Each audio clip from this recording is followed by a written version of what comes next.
The House workforce will come to order. First on the agenda is House File 1934. What? Oh, not for it. Representative Edelson.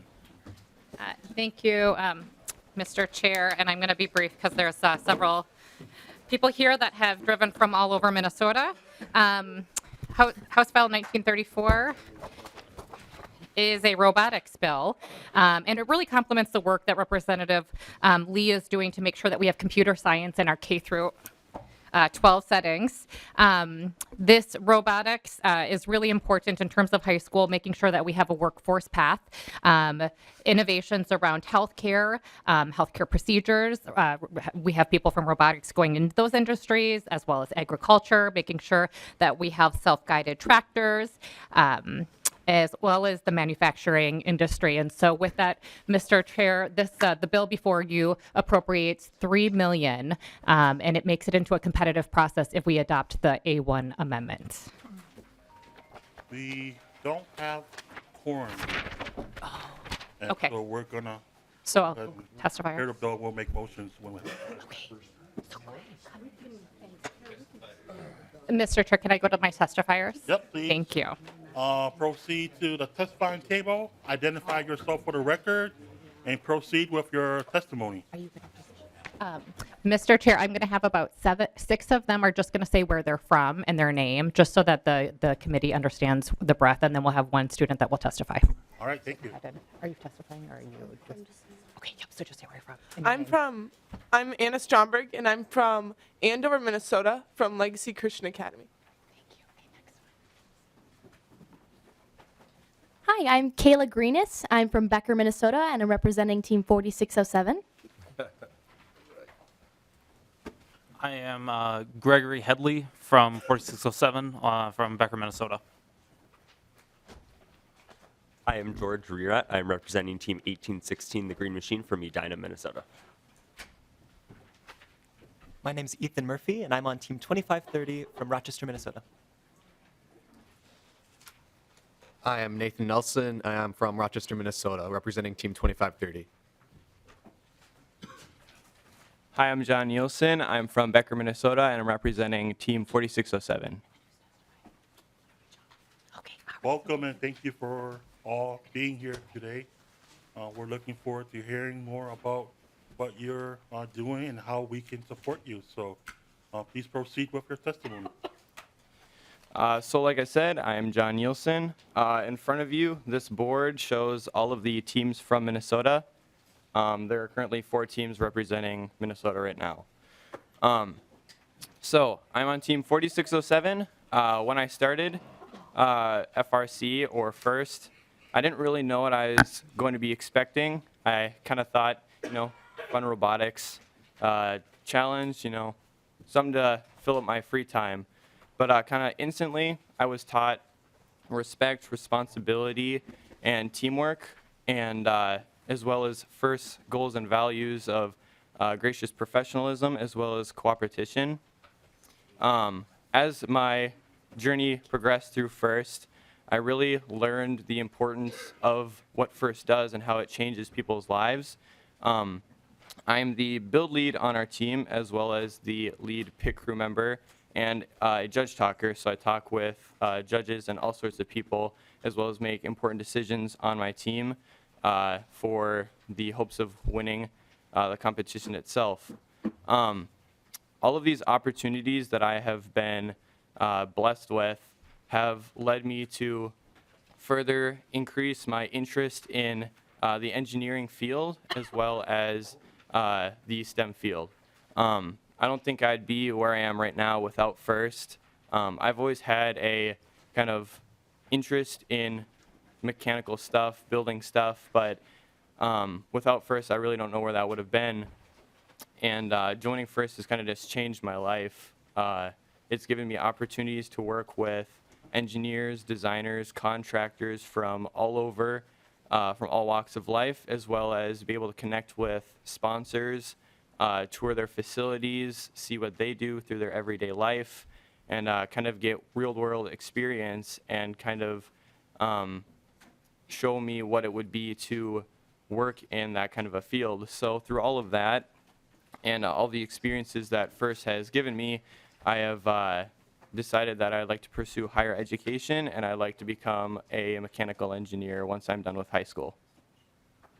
Thank you for sharing your story. Representative Edelson, you have another testifier? I'm Nicole Shasso. I'm the Regional Director of Please FIRST Robotics. sit on the testifying table, identify yourself for the record, and proceed with your testimony. My name is Nicole Shasso. I'm the Regional Director for FIRST Robotics Competition, which is the high school level of FIRST. And I am simply here to answer questions about the proposal that we have helped with the group with. But I also just really want to make sure you hear our impressive students. So I'm here for you. All right, we now have a quorum, so I will move. You have an amendment. If you could quickly go over your amendment so we can adopt it. Representative Edelson. Thank you, Mr. Chair. So the amendment is as a result of actually working with Representative Harder. VEX is a competitive robotics team in high school in Greater Minnesota, and I wanted to make sure that this could be a bipartisan bill, so I adopted their amendment. All those in favor of the A1 amendment, please say aye. Aye. Opposed? Motion carries. Your bill is amended. And any discussions on the bill? Representative Harder. Thank you, Chair Vang and Representative Edelson. I thank you so much for doing this. I really appreciate working together on this. And I have a letter from a teacher that I would just like to read for the group. And it comes from Paula Mortensen, who is a teacher at ISD 500. It says, first, thank you for this chance to proudly represent VEX Robotics, a program so extremely important to our youth and the future growth chances to build out our workforce. I'm a high school science educator and have coached VEX Robotics teams for 10 years and have witnessed firsthand the impact this platform has had. As an educator, I've sat on meetings for a couple of decades with professionals and business owners, all wanting the same outcomes: a pathway to encourage our youth into STEM fields and engage them in career options. We've come a long way in getting that pipeline established, but we need more help for the funding, so we thank you for that. Our robotics program is part of a small rural school district, approximately 500 students K through 12 in southern Minnesota, between Austin and Rochester. This year, we've had 70 students in the robotics program from 4th to 12th grade and have great diversity within the program. This platform is completely student-centered, as we guide and point the direction for complex problem-solving strategies and critical thinking opportunities. And let the students flourish as they figure out the solutions, just as we would want them to do at the next level. We are super competitive and have sent teams to Worlds for the past 7 years at regional, state, and world competitions. Students are getting introduced to companies, professionals as they interact and interview, so the adults see not only the technical and problem-solving abilities these teams members have, but also those soft skills that will fit into any career option, from entering directly into the workforce all the way to higher-level graduate programs. So I thank you for that. Thank you very much. Any further discussion? Representative Brand. Thank you, Mr. Chair. Just wanted to say thank you as well for making this amendment possible. This is 175 students in just the Mankato area school district that will also benefit, so thank you. Representative Nelson. Thank you, Mr. Chair, and Representative Edelson. Thank you for this.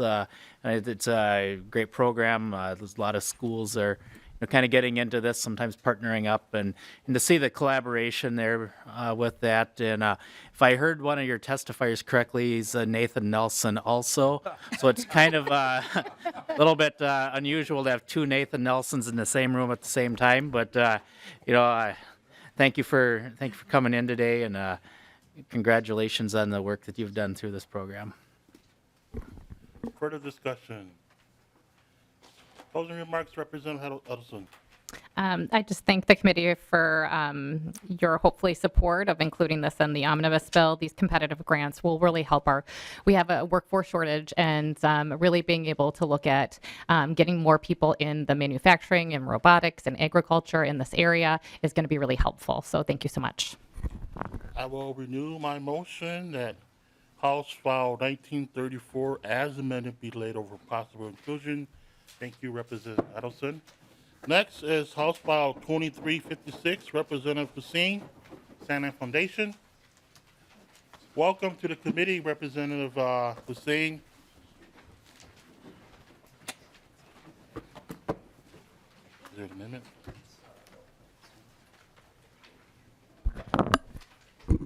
Through your bill, Representative Hussein. Thank you, and good to be back here. Chair Jean and member of committees, thank you. House File 2356 is seeking employment and economic development for grant for Sanneh Foundation. Their mission is to empower youth by supporting and promoting educational attention through the school after school program and supporting improving lives by providing program to enhance physical health and a social emotional development and united community by advancing diverse equity and community well-being. Sanneh Foundation has a good track record, has been working within metro area, Twin Cities, and empowering for our youth and empowering for our communities. I do have a testifier, executive director with me today, Tony Sanneh. I would like to yell for him to be saying a few words. Welcome to committee, Mr. Sanneh. Please identify yourself for the record and proceed with your testimony. Thank you, Mr. Chair and members of the community.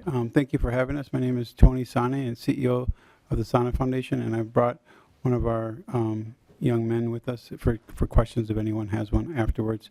You know, we weren't always doing or thought we were doing workforce development as traditionally, but then we realized it was really human development. During COVID, we partnered with Ramsey County, and they really invested in our youth. We were able to start a food program that actually delivered the food to over 3 million pounds of food a year. And we did that by hiring youth from within our community. And we found that they were the greatest connector to the local communities, especially communities of color. When resources were not everywhere, we were able to get them to them. So we've built this program in investing in our youth, and we really know that there's a need in the summer programming, so we want to use what we have and leverage this. We've since then got a $1 million federal earmark to start the program, and so we want to be able to keep it going. The Sanneh model is a dual track model, so there's two sets of outcomes. So your investments gets doubled. The jobs that we hire youth for all have a community benefit, whether they're in youth development, facility and maintenance management, or nutritional services. These are intense summer jobs where they get to learn to be leaders Monday through Thursday. They work hard intensely, and then on Friday they have, we call it Career Day. We visit different Minnesota companies, large and small, and so they get career exploration as well as what some people call soft skills, but we call universal skills. SEL competencies, showing up on time, self-confidence, grit. And I can tell you this works. With this funding, we'd be able to support 80 to 100 youth per year for the next 3 years, nearly full-time in summer jobs, and year-round paid learning opportunities and supportive services. We know that we can build people up, anything that can happen. And we also are expanding this summer with some of the federal funding to St. Cloud and Moorhead. So we are looking to invest in greater Minnesota in areas where we have partnership, because we know that the model works and there's other communities that want to partner. Lastly, I'll say investing in our organization I believe is a good thing. We have a good track record of being fiscally efficient and responsible with your dollars, and there's no reason why we shouldn't grow as a leader in the community of doing that. And as I said, it works. If you have any questions, this young man came to us at 14 years old as a step-up worker in the city of Minneapolis, and then he kept coming back. And through that support, he went to college, got his degree in political science, and graduated December this year. He decided that he wanted to continue to give back to the community, so now he started 2 weeks ago with the Sanneh Foundation as a community coordinator. So this is Faydon if you have any questions. Thank you, Mr. Chair. Thank you, Mr. Sanneh.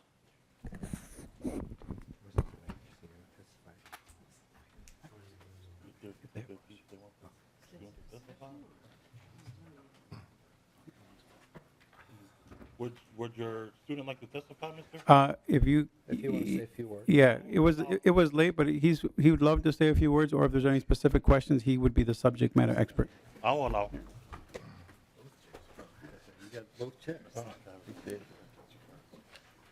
Good morning. Welcome to committee. Please identify yourself for the record and proceed with your testimony. Hello, Mr. Chair. Hello, committee. My name is Feidan Urakondo. I am originally from Togo, West Africa, and I currently am in Minneapolis. Tell your story. Oh, well, I've been, as mentioned before, I've been with the Sanneh Foundation since the age of 14. I started as a youth worker, a youth coach, doing the summer program through Step Up. I've continued on through then, and then when I got into college, came back in the summer and worked as well through AmeriCorps. And after I graduated, I decided to come back and become a full-time employee and help other students like me, other kids like me, get job opportunities and be able to advance themselves in the community as well.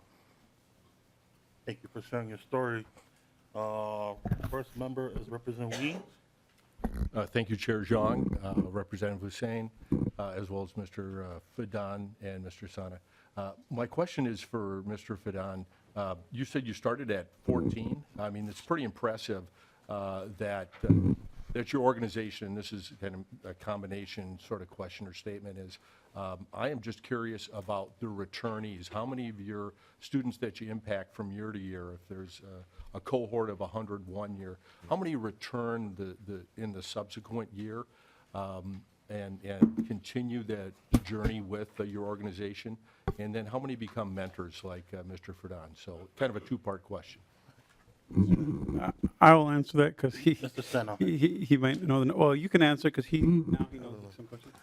Well, speaking personally from the coaches that I've been able to work with, we have a good amount. I can't give you the exact number, but there's a lot of coaches that I recognized from summer to summer, and every time we do get a turnout of new coaches because we work with Step Up and they provide us with some of our workers as well. But every time at the end of summer, most of our coaches decide, oh, I really like this. I want an opportunity to come back. They send us emails saying, hey, how do I get involved in a different way? That way I can come back and work as a coach as well. Personally, I know Kylie is a coach that's wanted to come back all the time, and she's still working with us through the summer as well. So you do get a pretty good turnout. Sorry, would the testifier identify yourself again, and can you spell out your name for record? Oh, my name is Feidan Urakondo. Thank you. Mr. Sanneh. And Mr. Chair, thank you. I would say it's about 50% returning, and part of what we're doing when we start with youth under 18, it's career exploration.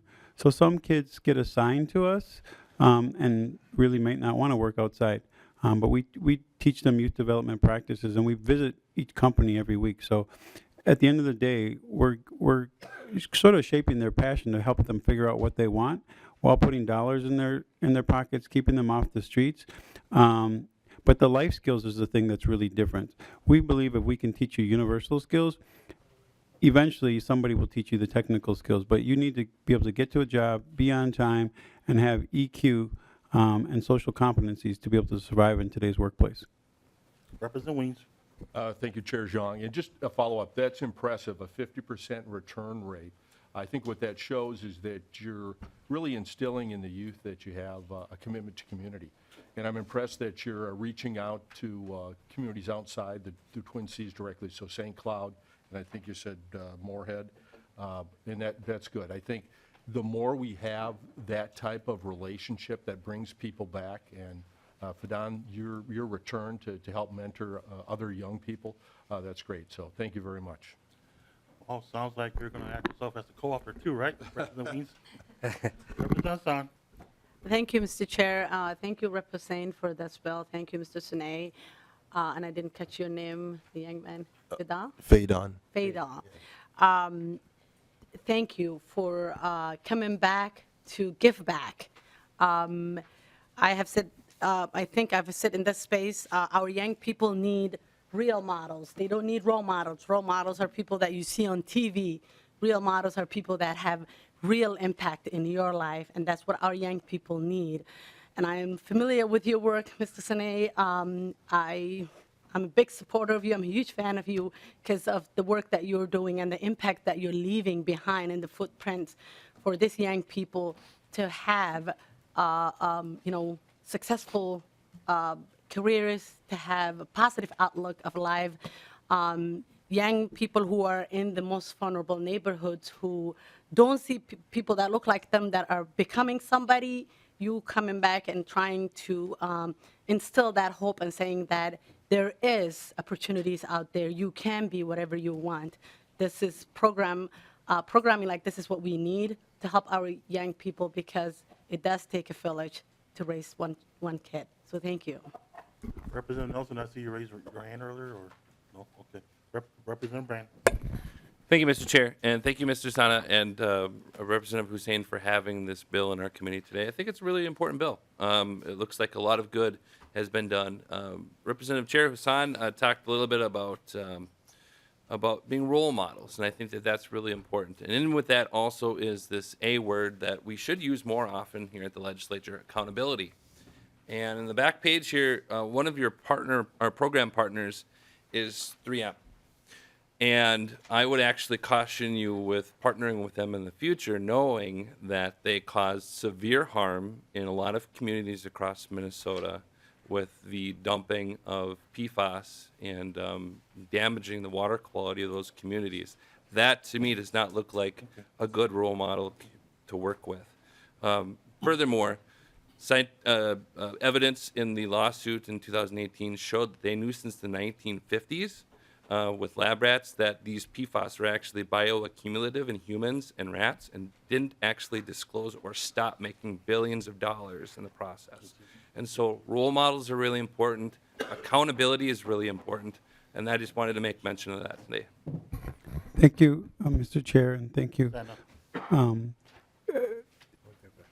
We will look more into that. We have board members that work there that teach technical skills, so we understand, and we have a community center on the east side, and I don't want to start a public spat with 3M on the record, but there's a lot of things we agree with them, and there's a lot of companies that do good and bad, but that is recognized, and we hear that. We also partner, like in St. Cloud, we partner with the local police in a program, so we partner with the police here as well. So we really believe in being bipartisan, building bridges, and looking at the good in how we do, but accountability is big, and we also, a big part of what we do at the camps is they have this thing called the Green Stick Army, and we've convinced six-year-olds to fight over cleaning up the park. So every day, a group of kids gets to be part of the Green Stick Army, and they go and they get to clean the park with these green sticks that pick up trash, and they leave it cleaner than we left it, and that is part of our sustainability plan. Further discussion. Representative Hussein, closing remarks. Thank you, Chair. I appreciate for giving us the opportunity. And Representative Hassan, you are right. But Tony Sanneh is coming back to our community and providing more leadership, and that is we don't see often. We see a lot of superstars who they move out of Minnesota, but he's here with us in this cold weather and trying to help our kids and to improve in their society. So thank you for doing this, and I appreciate if we can all support this good cause for our youth. I will renew my motion on House File 2356 be laid over possible inclusion. Thank you, Mr. Sanneh and Representative Hussein. Next bill is House File 2519, another Representative Hussein bill, Youthprise.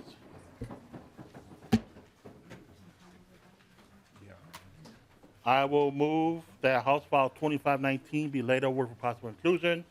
Representative Hussein, to your bill. Thank you, Dear Sean, and committee members. Here, House File 2519, which is continue to important investment the state of Minnesota has made since 2017, ensuring African youth prepare for successful transition into the state workforce place. This organization that I see is Youthprise and Kechuk. It's good to see sometimes organization partnerships and working together to improve our youth and empowering. Both organization works in the whole state of Minnesota and greater Minnesota metro area and mentorship for our youth, not only providing that job skills, training, and enhance long-term economic self-sufficiency. So I have a testifier right next to me, and I would like to yell for my first testifier. Welcome to the committee. Please identify yourself for the record and proceed with your testimony. Good afternoon, Chair Zhang and committee members. My name is Woki Freeman, and I'm the Senior Operations Officer for Youthprise. This is a new position that was established in 2022 to address the increased growth and complexity of Youthprise as the only youth-centered, statewide, nonprofit intermediary dedicated to increasing equity with and for Minnesota's indigenous, low-income, and racially diverse youth. As an intermediary, Youthprise manages and regrants public and private funds, which means we shoulder a significant compliance burden and work to build the capacity and ensure the compliance of our subgrantees. We have strong leadership and a phenomenal program team that oversees and executes these important tasks. Our grants and compliance officer spent 18 years working for the state of Minnesota. Since our inception and within the last 6 years, we have successfully managed several complex federal, state, and local government contracts. We have learned a lot and increased our capacity to manage these resources appropriately. In fact, Youthprise has distributed over $50 million. Prior to joining Youthprise, I served as Assistant City Manager for the City of Brooklyn Park for nearly 7 years. And before that, I worked at the University of Minnesota for 12 years, where I traveled around the state of Minnesota with the president of the U engaging with constituents. And I served as Assistant Executive Director and Director of Operations and Programs at UROC, the U's Urban Research and Outreach Engagement Center. And throughout my career, I have seen firsthand the challenges that many young people in our African immigrant communities face regarding access to culturally competent career and workforce development opportunities. I am proud that Youthprise has been instrumental in helping to meet that critical need within the East African immigrant community. In 2022 alone, Youthprise subgrantees served 1,799 youth by providing various job placement, educational, work readiness training, career planning, and mentoring services, as you will see on our one-pager that you all should have. As a West African woman, I am excited this session to see the scope of this funding increasing to include our other African immigrant communities as a natural expansion based on what we are hearing as a need from the larger community. We also have seen more organizations requesting grants. We have received double the amount in requests for just the East African grant, for about $3 million for the $1.4 million that we actually received. We know there's a need and a desire for creating culturally competent bridges for youth workforce activities serving other African immigrant communities in Minnesota. Thank you. Thank you. Do you have another testifier, Representative Hussein? Yeah, Muhammad Farr. Please identify yourself for the record and proceed with your testimony. Good afternoon, Chair, members of the committee. Thank you for granting us the opportunity to present this vital bill before you. I would like to express my gratitude to our Representative Hussein for his leadership and advocacy in terms of bringing this bill to your attention. My name is Muhammad Farah. I serve as the Executive Director of KAJOG, a nationally recognized Somali youth development organization headquartered in Minneapolis.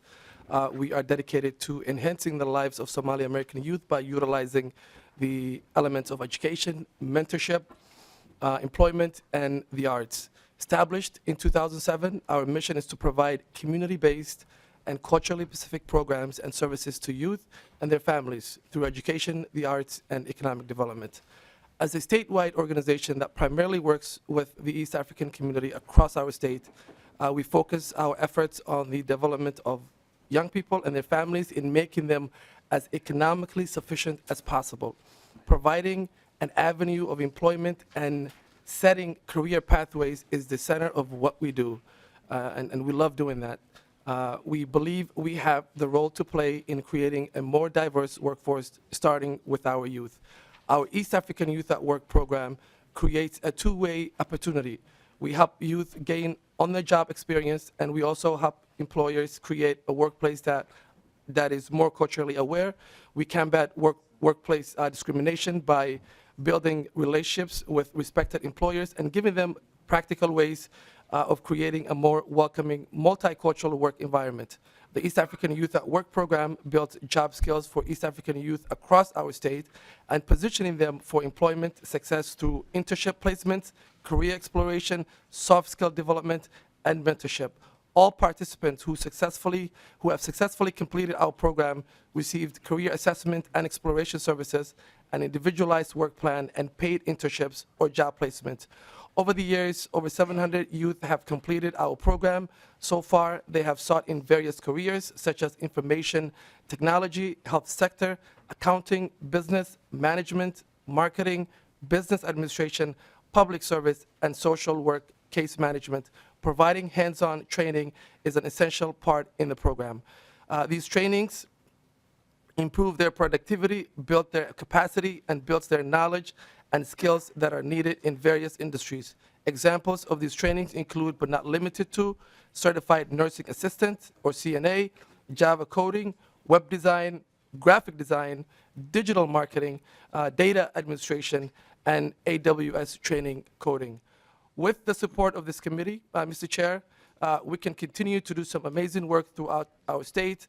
This committee and the state of Minnesota have partners like Youthprise and Kajog, who have been on the ground for many years. This committee understands the racial inequalities that exist in Minnesota. I cannot stress enough the work that is before us. I would like to express my appreciation to you, Mr. Chair, and all committee members, and also Representative Hussein. Thank you so much again. Thank you.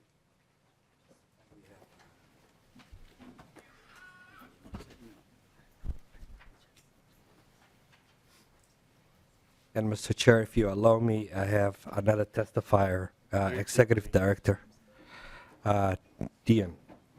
Welcome to the committee. Please identify yourself for the record and proceed with your testimony. Thank you, Mr. Chairman, and thank you, members of this committee. My name is Elkamati Dian. I am the Executive Director of the Organizations of Liberians in West Africa and in Minnesota. We are a West African community. We have at least over 40,000 Liberians in the state of Minnesota. Like the previous person that just testified, there is a growing need for our community members to have these services, especially our youth. As an executive director in our community, I've seen firsthand the challenges that we have for our youth. We have a community center that we run 5 different programs. We have the after-school program, youth mentorship, editor program. We also have navigation assistance program where we have our community members access state, city, and federal assistances. More importantly, during the pandemic, our community was disproportionately impacted from the COVID. We have also expanded our services in culturally based workforce development. Our challenge remains the resources. We do not have the resources to have the young people have access to the bigger American dream. And for that, it's become very strenuous. Even our workforce development program, the city of Brooklyn Park and the city of Brooklyn Center sponsor that. So if people that live outside of Brooklyn Park and Brooklyn Center cannot access a program. And the healthcare industry in the state of Minnesota, as you all know, the African community have a huge share in the workforce. So we have this workforce development program where we have people are trained, culturally specific training to do the CNA, the TMA, and the nurses. But we are lacking resources. We have a stock load of applicants that cannot access the program and training because we lack the funds. So only people and residents of Brooklyn Park and Brooklyn Center can access that. So what happened to the rest of them? There is a huge West African community out there that need those services and need it. In our community, we have gun violence, we have drugs, we have gangsterism. We have a program in our community center to be able to help the young people. We have the facility, we have the volunteer, we lack the resources. And like I said, in the city of Brooklyn Park, if you were to only help train 50 students to redevelop their skills and have them in the workforce, each of the students making about $30,000 a year for nothing. You times that by 50. It benefit the community, it benefit the individual, and it help the people to pay taxes. Reverse that. If you don't do that, what happens? They do not go to school, they do not have a job, and they take the easy way. They go to either drugs or guns. And it costs the city and the state far more money to do that. It doesn't take a rocket scientist. Thank you, Mr. Chairman. Thank you, Mr. Dean. Discussion. Representative Harder. Thank you, Chair Zhang, Representative Hussein. Very interesting project that you have here. My question is, the previous bill that you had, the people that came, they had a list of wonderful companies that they work with, Minnesota made. Do you work with any partners within your group? Representative Hussein or I would, Freeman? I would yell for Mohammed, Executive Director. Mr. Farr. Yeah, I can name, and I can send out a list of all the employees that we've worked with at Kajoke and our partners across the state. Just example of it is the company, the owners of Mall of America, and then some of the businesses within Mall of America that provide not only internships but job placements. Outside of that, we've worked with different various clinics and hospitals across the Twin Cities, and I can send out all the list of the names if you like. Mr. Farr, if you can follow up with Ms. Harder on that. Representative Harder. Thank you, Chair Zhang. Thank you for that. I appreciate hearing that. The previous group that was here, again, I'm going to say there are some wonderful companies here. In fact, one that was talked about, I worked for. And they were very good to their employees, and I'm sure that you are good to your employees too. So if you can share that list, that'd be fantastic. Thank you. I will do that. Further discussion. Representative Hassan. Thank you, Mr. Chair, and thank you, Rep. Hussein, and thank you to the testifiers. I'm looking at the latest Minnesota demographics report that's out, which I encourage everybody to read. And the African community has some of the lowest, earnings and some of the worst disparities. And notably, 50% of the African immigrants are younger than the age of 18. So investing in youth is a crucial thing. I am familiar with both of the organizations, Kajoke as well as Youthprise, and have seen the work that you do in the community. I will say in this space once again that our young people need our support in order to be successful members and contributing members of our society. And if they don't get that support that they need today, we're going to end up supporting them for the rest of their life. So it's either we invest $1 and get $10 in return, or we invest nothing and pay $100 later. So it's up to us what we want to do with youth, but it's always good to hear young people who are working with young people, because they are the future of this state. They are our future workforce. They are our future leaders. And thank you for the work that you're doing with young people. Closing remarks. Representative Hussein.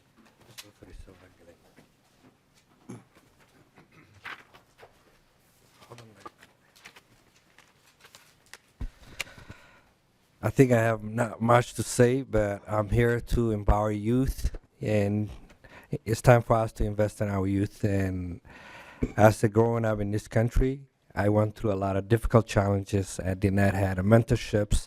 So if we could get equipment right now, kids that could do better and well-being in the future. Thank you for having me here. Thank you, Representative Hussein. I will renew my motion that House File 2519 be laid over for possible inclusion.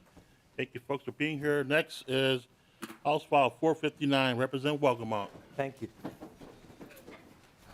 I will move that House File 459 be laid over for possible inclusion. Representative Wolgamott, to your bill.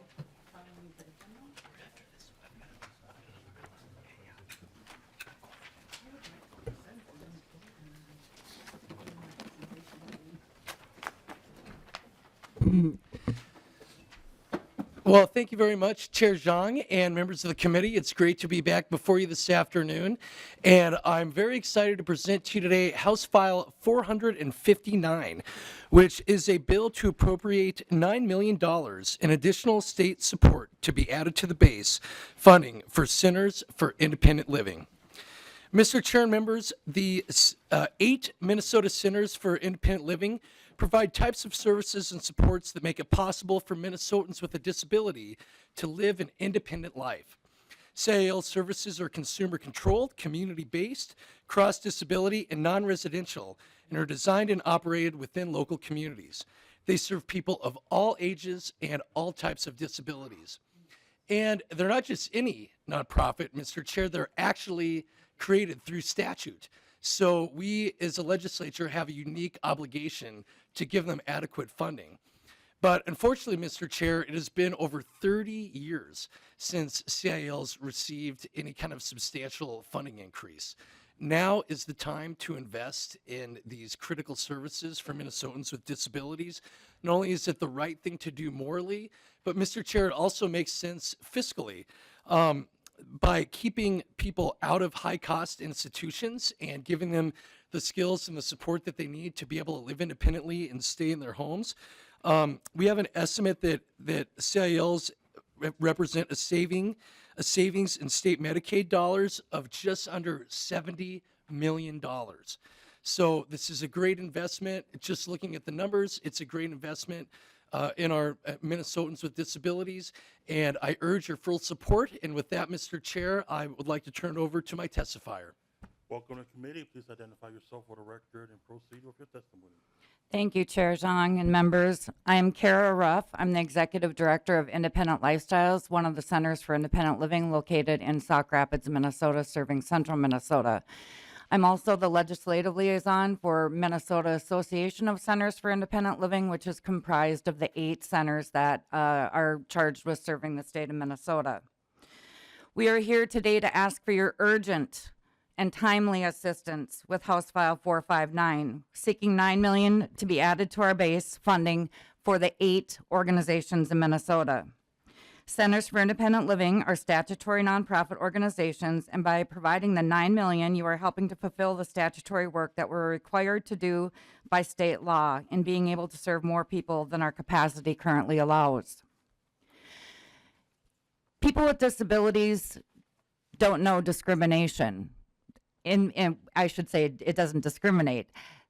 It includes all races, all economic statuses, all genders, and can hit any one of us at any time.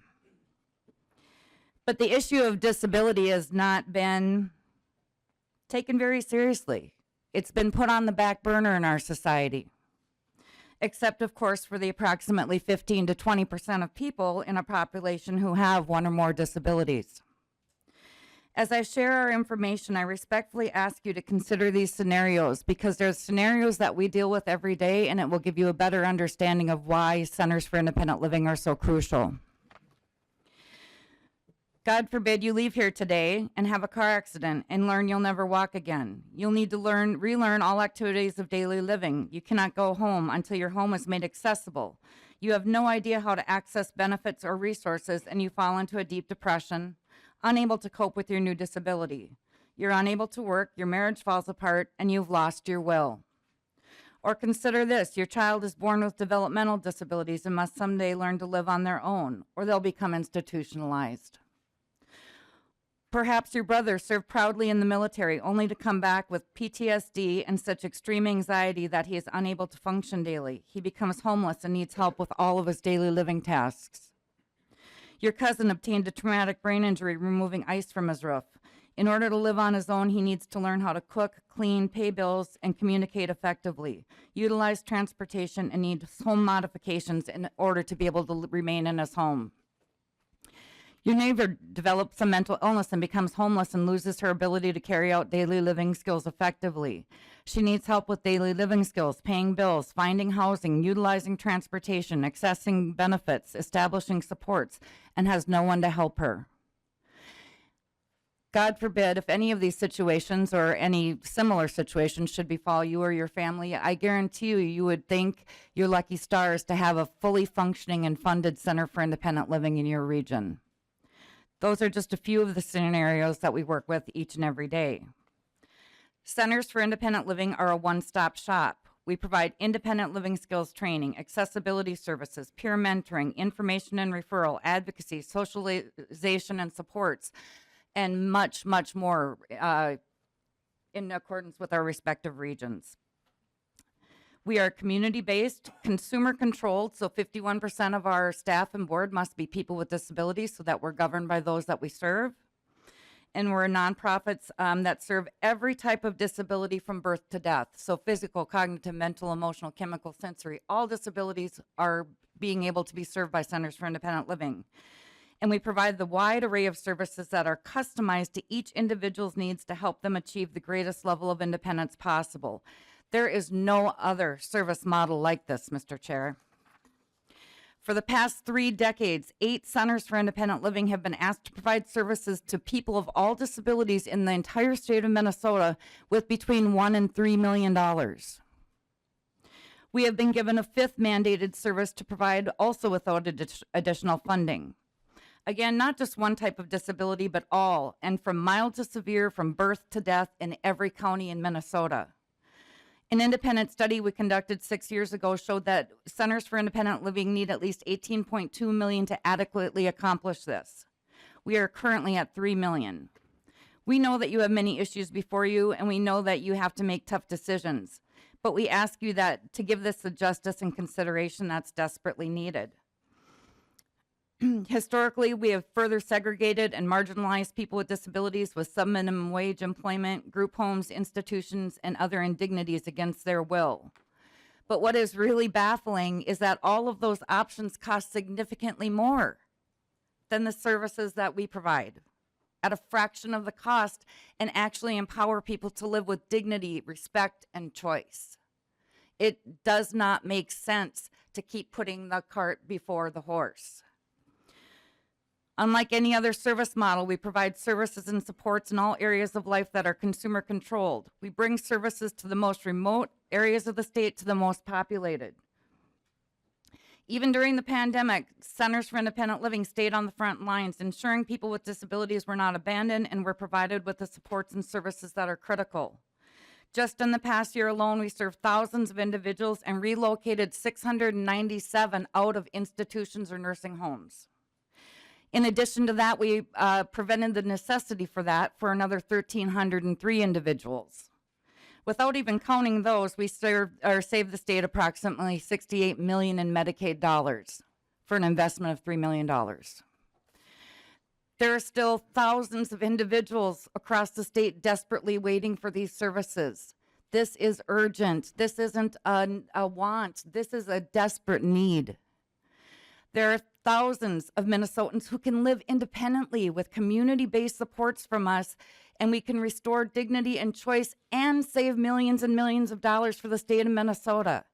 I cannot, Mr. Chair, imagine a bigger win for 20% of our population and for the state of Minnesota. We bring individuals from dependency to independence, assist them in obtaining education, homes, parenting skills, skills to live on their own, employment, financial stability, advocacy, and so much more. We have been waiting decades for the help we need. This is a dire situation in our state, and we're here with a solution that actually saves taxpayers millions of dollars and produces real results. We ask that you give people with disabilities the respect and attention they deserve by funding what actually works. You can see on the scatter map here before I close where the services were provided last year. You can also see the gaping spaces throughout the state where we simply could not meet the great demand because we don't have the funding. This is a crisis and we desperately need your help to become adequately funded. We did submit to you a video testimonial of one of our consumers, Corporal John Schneider, which I hope you will all watch because it's very powerful. Lastly, I would just like to say people with disabilities across Minnesota are depending on you to give them the respect, choice, and resources that they've been waiting decades for in Minnesota. Thank you, Mr. Chair and members, for hearing us today, and thank you, Representative Wolgamott, for being our chief author. Discussion. Representative Baker. Thank you, Mr. Chair. Thank you, Representative Wolgamott. This is a good bill. Ms. Ruff, great testimony, very impassioned, and I can hear you. I feel it. I want to say this should be an easy one for our committee. I wanted to ask you the question, though. This is a large amount of an increase from what you're currently getting. I think you mentioned that you feel woefully underfunded in the past. Is this, if you were to get this, is this going to just maintain your base, or you actually can you expand it further with this kind of an influx if this were to happen? Ms. Ruff. Mr. Chair, this would actually allow us to expand quite significantly. Again, the state study 6 years ago said we needed 18 million to serve the state. This would, added to our base, would bring us to 12. We've had to close many of our satellite offices around the state because they're just too costly to operate. And so this would allow us to get more staff, first of all, and to expand into some of those more remote areas with satellite offices. We would definitely have a great influx in services, absolutely. Thank you, Mr. Chair, and thank you. Great work. I'm happy to support this. Thank you. Representative Bryan. Thank you, Mr. Chair. A quick question. So I live in Smiles territory in southern Minnesota in Mankato, and they are just doing everything. Like there's an event almost daily, and sometimes multiple events. Like they really want to encourage activity within the community of the greater Mankato area, and I really appreciate that. Of this $9 million, I think that was the ask, or is it $9 million per year? $9 million per year, so $18 million over the course of the next biennium. How much of that goes to facilities? How much of that would go to wages? Just kind of give us maybe a ballpark of what we're looking at for $18 million.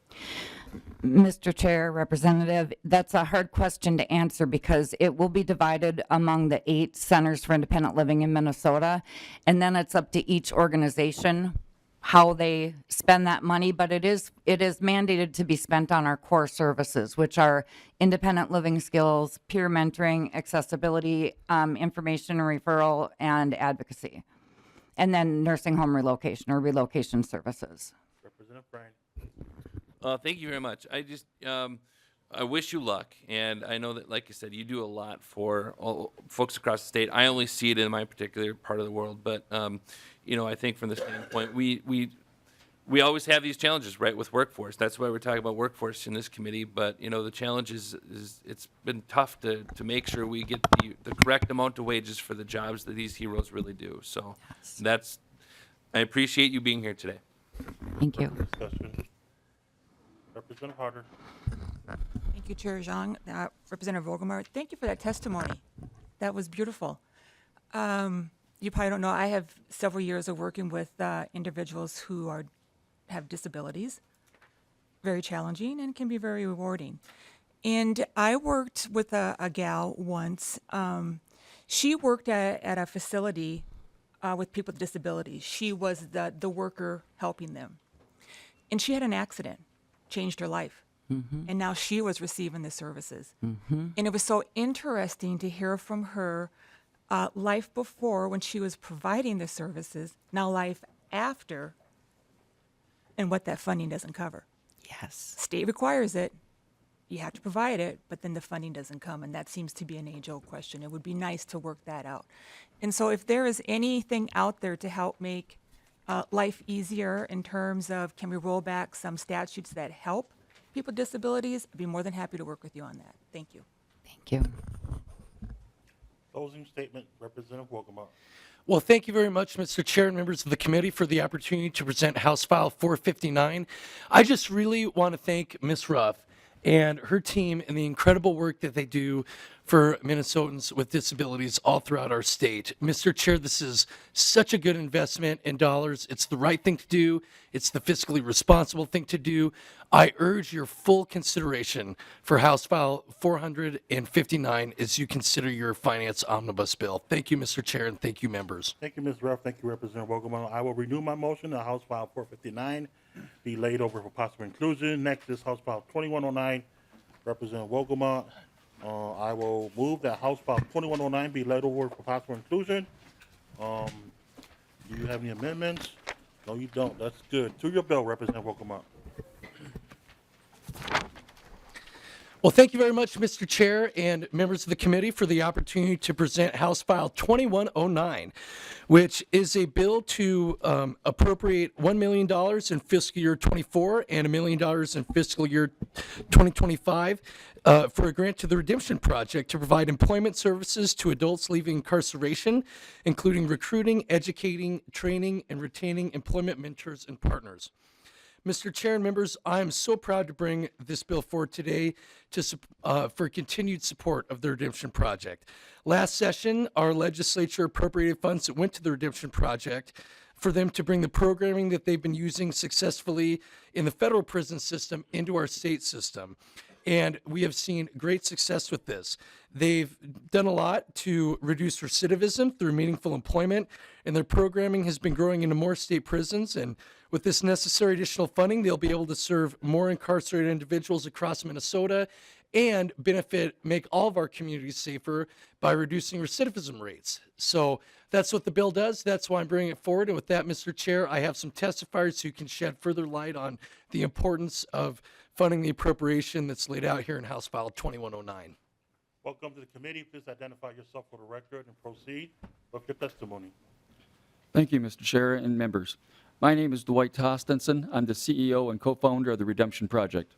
Our mission at the Redemption Project is to reduce recidivism, but through meaningful employment. Nationally, 2 out of 3 people released from prison return within 3 years. Our vision is to flip these statistics on their head. Our proven model, developed by our former inmates, can achieve that goal.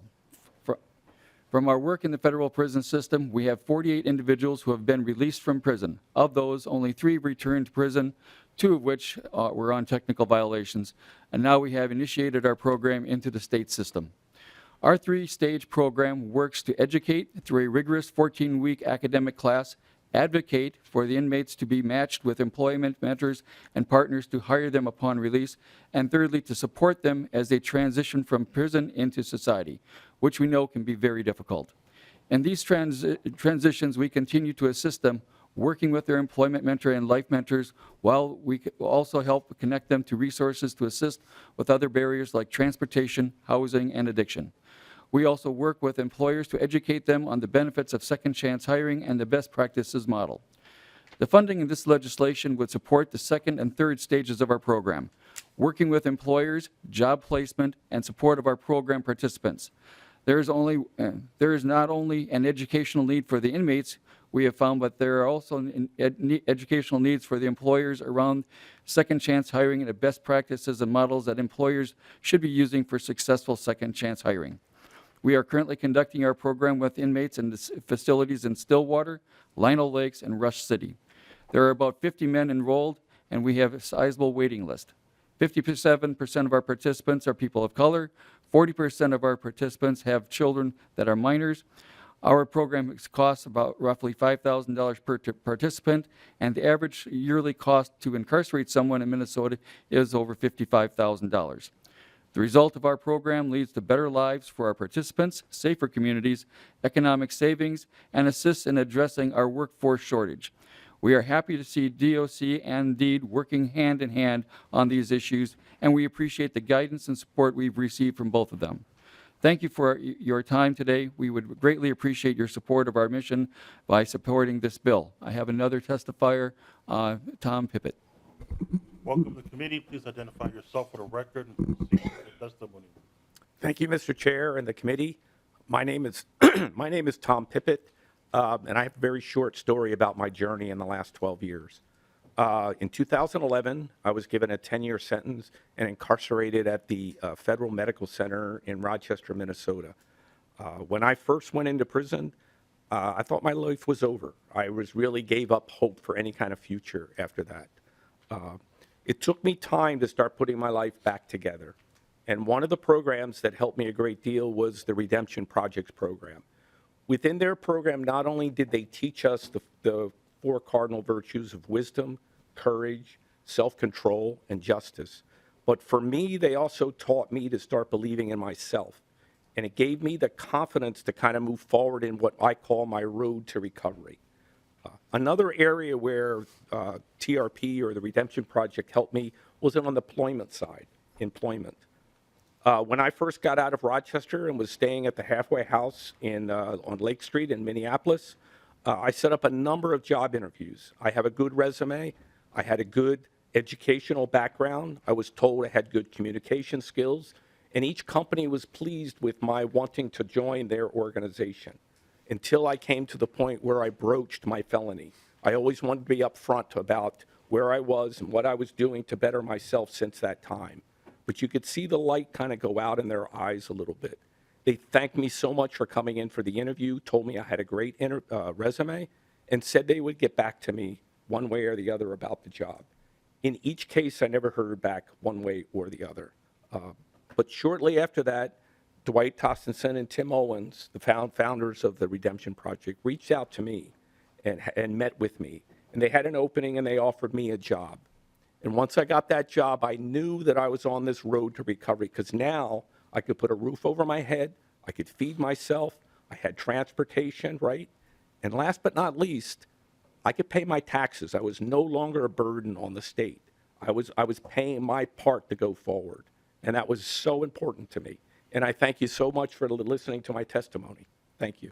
Discussion. Representative Baker, Representative Weeds, and then Baker. Oh. I beat you. Chairman Zhang, thank you. Speaker Pro Tem Wolgamott, it's a Aaron go bra for you.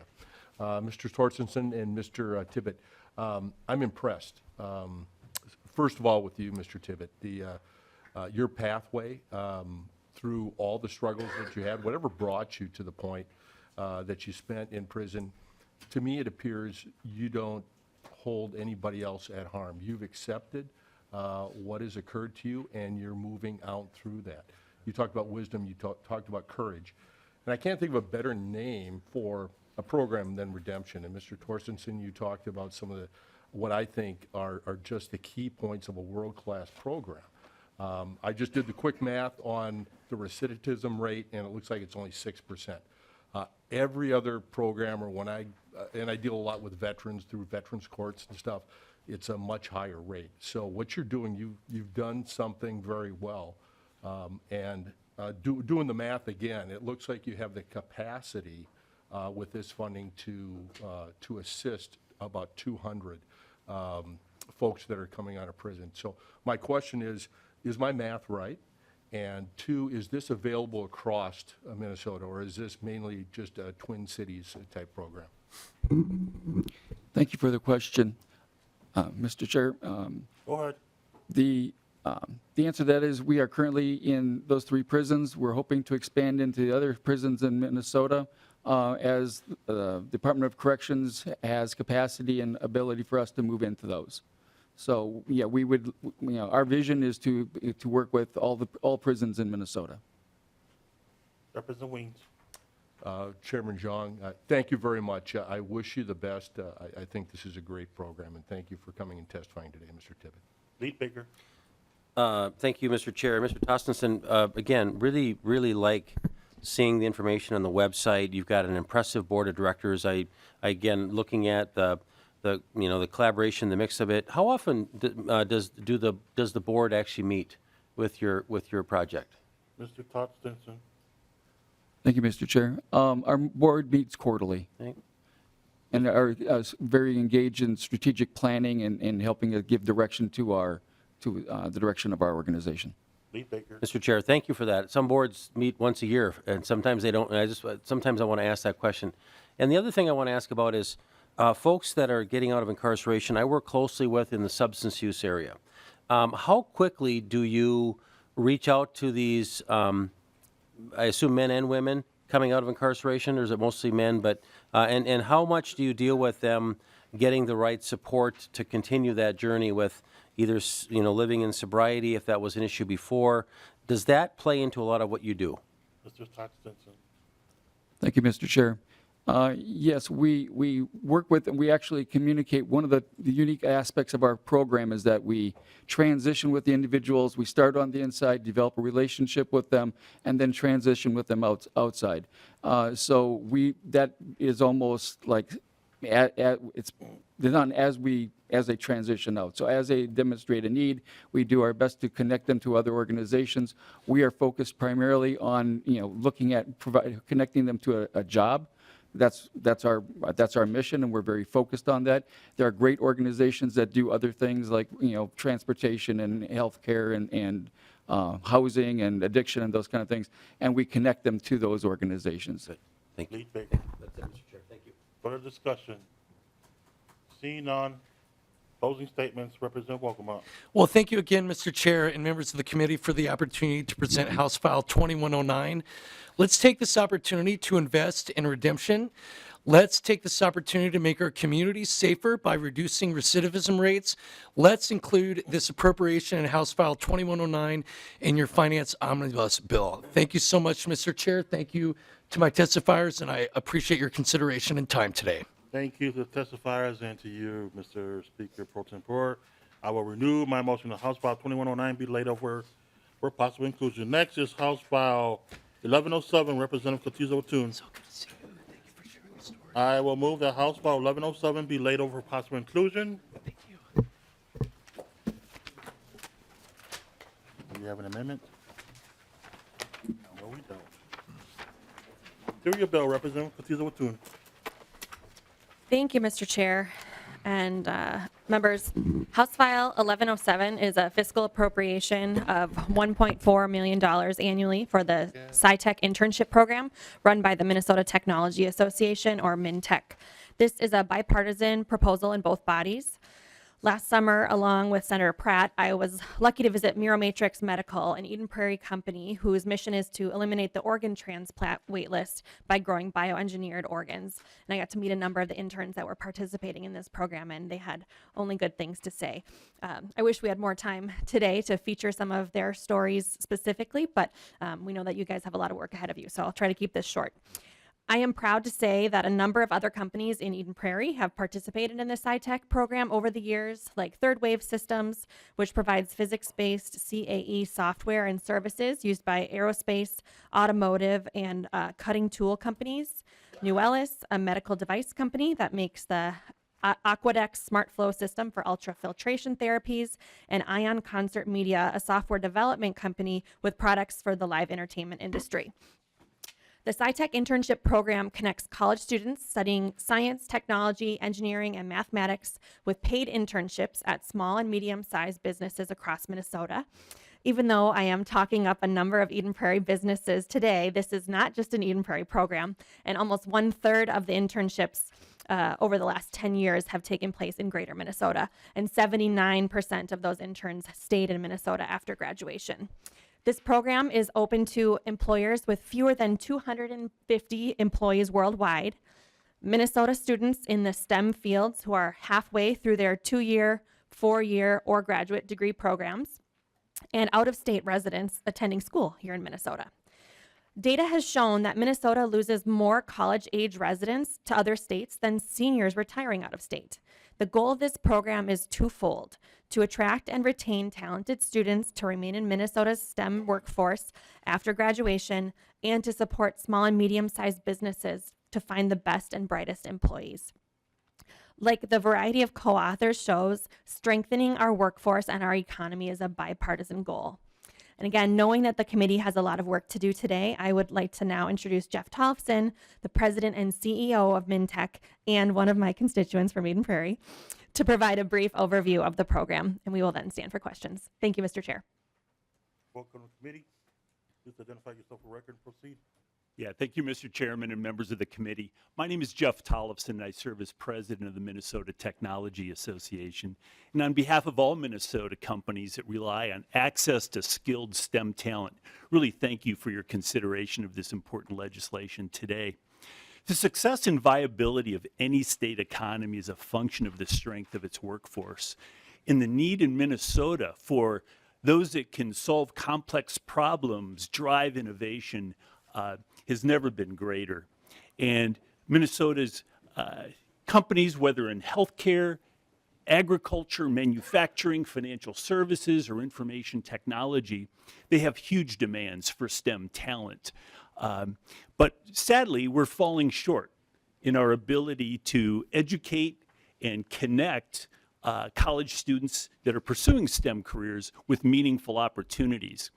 And the STEM jobs that help power Minnesota's technology-enabled businesses are some of the most in-demand and most highest paying jobs and careers in our state. But unfortunately, Minnesota lacks a strong, diverse, homegrown talent pool from which Minnesota businesses can pull from.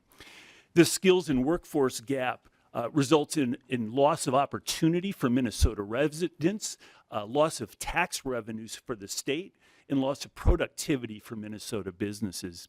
Over the last 10 years, we've seen firsthand the impact that these experiential learning experiences can have in the SciTech internship program as we move learning beyond the classroom into hands-on, high-quality work experiences with small businesses across our state.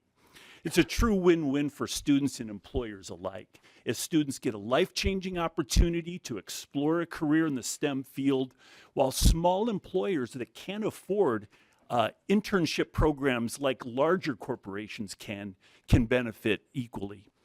And if you refer to the MinTech one-pager, the annual report that you have in your hand, and sorry about the long list of letters of support from students, employers, hopefully you'll see the value that Minnesota's modest investment in this program is having on businesses and students alike. We trust you'll see the value of a continued investment in this statewide initiative, and we thank you in advance for your investment in the future of Minnesota's innovation economy. Thank you very much, and happy to answer any questions. Thank you. Discussion. Seeing none, closing remarks. Oh, Representative Hassan, sorry. You're moving too fast, Mr. Chair.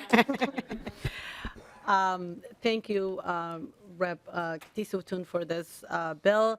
Just quick question about this program. How do you attract diversity? In the tech world is one space where we completely left people of color, indigenous folks out.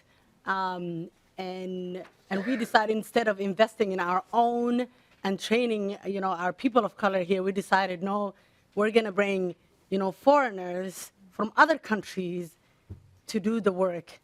So can you just walk through how do you attract diversity in your line of work? Mr. Tolson. Yes, thank you, Mr. Chairman. We take this very seriously, and 61% of the applicants last year came from underrepresented populations in technology. That's women and individuals of color. 47% of the internship placements were also underrepresented populations. We see the demographic changes that are occurring, and if we don't invest more intentionally around making sure that we engage our communities of color in these technology jobs of the future, we're not going to have the workforce we need. So rest assured, we recruit very heavily in our urban areas and make sure that we are getting the diversity that we all aspire to see in our world. Chair Hassan. Further discussion.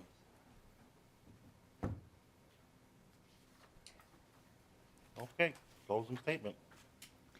Thank you, Mr. Chair and committee members, for listening to our proposal today. I think as you review the information that we have included in your packets, you will see what a positive impact this has had for businesses and young people who are entering the workforce across the state of Minnesota. And I appreciate your consideration for including it in the omnibus bill this year.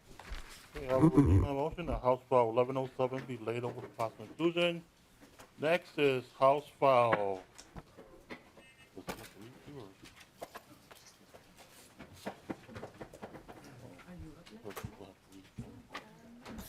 House File 2070, Representative Hassan, Project for Pride Living.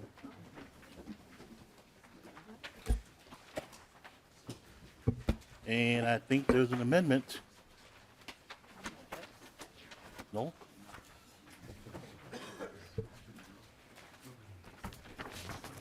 No? I'm trying.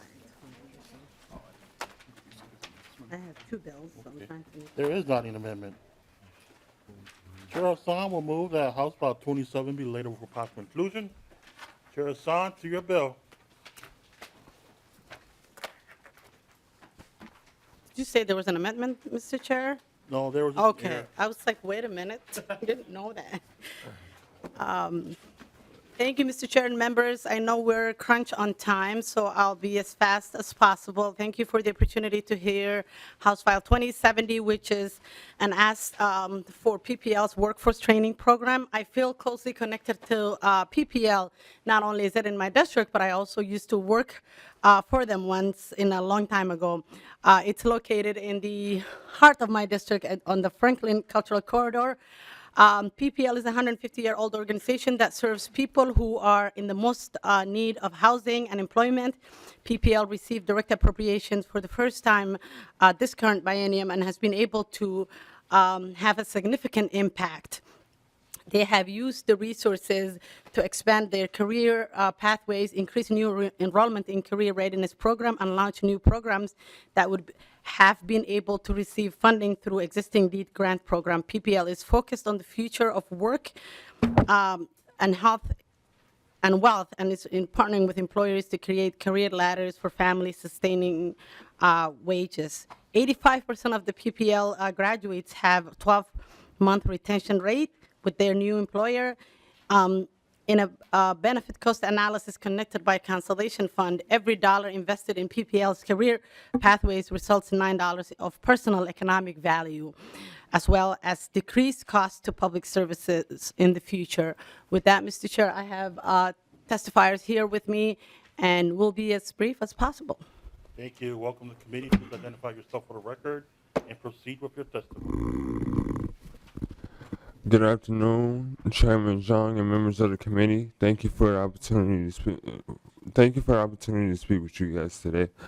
My name is Antonio Carnell. I am a student of the Project for Pride in Living Diploma Connect Adult High School Diploma Program.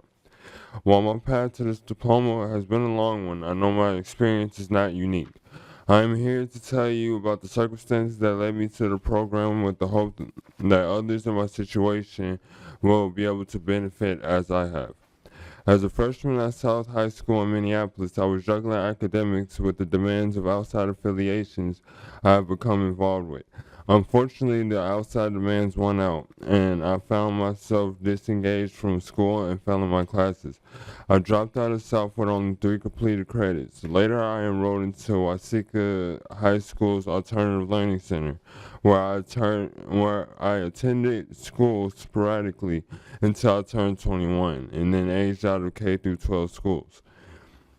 At the time, after 7 years of high school, I was 6.25 credits short of the graduation requirements. A couple of years later, I tried classroom-based GED programming in Minneapolis. While I appreciate the opportunity to complete the education this way, I was frustrated at the slow pace of the program. It was for turtles, and I wanted to move like a hare. There was no flexibility to work at home or move at a faster pace, and if something came up where I needed to miss class time, there was not a good way to make up my work. In addition, I knew I wanted a diploma and not a GED, and I know everyone says they're the same, but I think an actual diploma looks better to employers and colleges, and that's what I wanted. Luckily, last summer, my Hennepin County probation officer told me about a new program in Minneapolis where I was staying in transitional housing trying to find a job. I contacted PPL and immediately enrolled. becoming one of their first students when they opened July of 2022. Working with the teachers at Diploma Connect, I was told I'd be able to count my high school credits I already earned and complete the remaining courses at my own pace, and that I would get a diploma and not a GED. They gave me a laptop so I could work at home and not limited by classroom hours, and worked with me to understand the materials and finish up my assignments whenever I had problems. They even worked with my probation officer to get in touch with me when personal issues came up or my phone numbers changed. It's like I have a whole team behind me who really take the time to understand me and make the program work for any situation that comes up. I am currently working on my last assignment, which is a short essay, and I will be graduating next month. This is great timing because I just enrolled in a forestry program through Hennepin County Probation. I'm really excited about this because working outside is something I love to do, and it will be a path towards my goal of someday owning my own landscaping company. After forestry training, I'm planning on going to community college to take more classes, including some more business classes, to continue with this career. Without PPL and Diploma Connect, I don't know if I would have found an option to complete my diploma. The flexibility of the program and personal approach are what got me to this point. I'm really proud of myself for sticking with this and really happy I found this program. Now, some of my other family members are also interested, and I have been able to show them how successful they can be. I hope my words today will help you understand the importance of PPL's Diploma Connect program and all the people they can help. Thank you for your time today. Thank you, Mr. Cornell. Do we have another question? Okay, discussion. Representative Sencer-Mura. Thank you, Chair. Thank you, Representative Hassan, for bringing this bill. I appreciate the work that Project for Pride in Living does generally, and it was really great, Antonio, to hear about your story. I'm also a Minneapolis South High School alum as well, and the thing I think I really took away from your story was just about the flexibility that this program gave you, and I think this is flexibility that especially a lot of folks that are working to earn their GED or finish high school are really asking for. It makes sense to me that you didn't necessarily want to or didn't find it possible to, sit in a classroom. But having the flexibility, transitional housing, getting a laptop, and having people who support you, it sounds like that was a really strong combination for you. And congratulations on your new job. That sounds very exciting. Glad you're getting to work outside. Thank you very much. Cornell. Further discussion. Seeing none, closing statement. Representative Hassan. Thank you, Mr. Chair. This is a great project. I truly believe the work that they do, and I have seen the impact of folks who have gotten help from PPL, whether it's their housing services or it's their work readiness program. I hope we can include this in our final omnibus bill. Thank you, Mr. Chair. I will renew my motion. Chair Hassan will renew her motion that House File 2070 be laid over for possible inclusion. Next is House File 2184, Representative Norris. Can I just, I have another bill up, so I'm like, gonna kick me out and bring me back? Okay.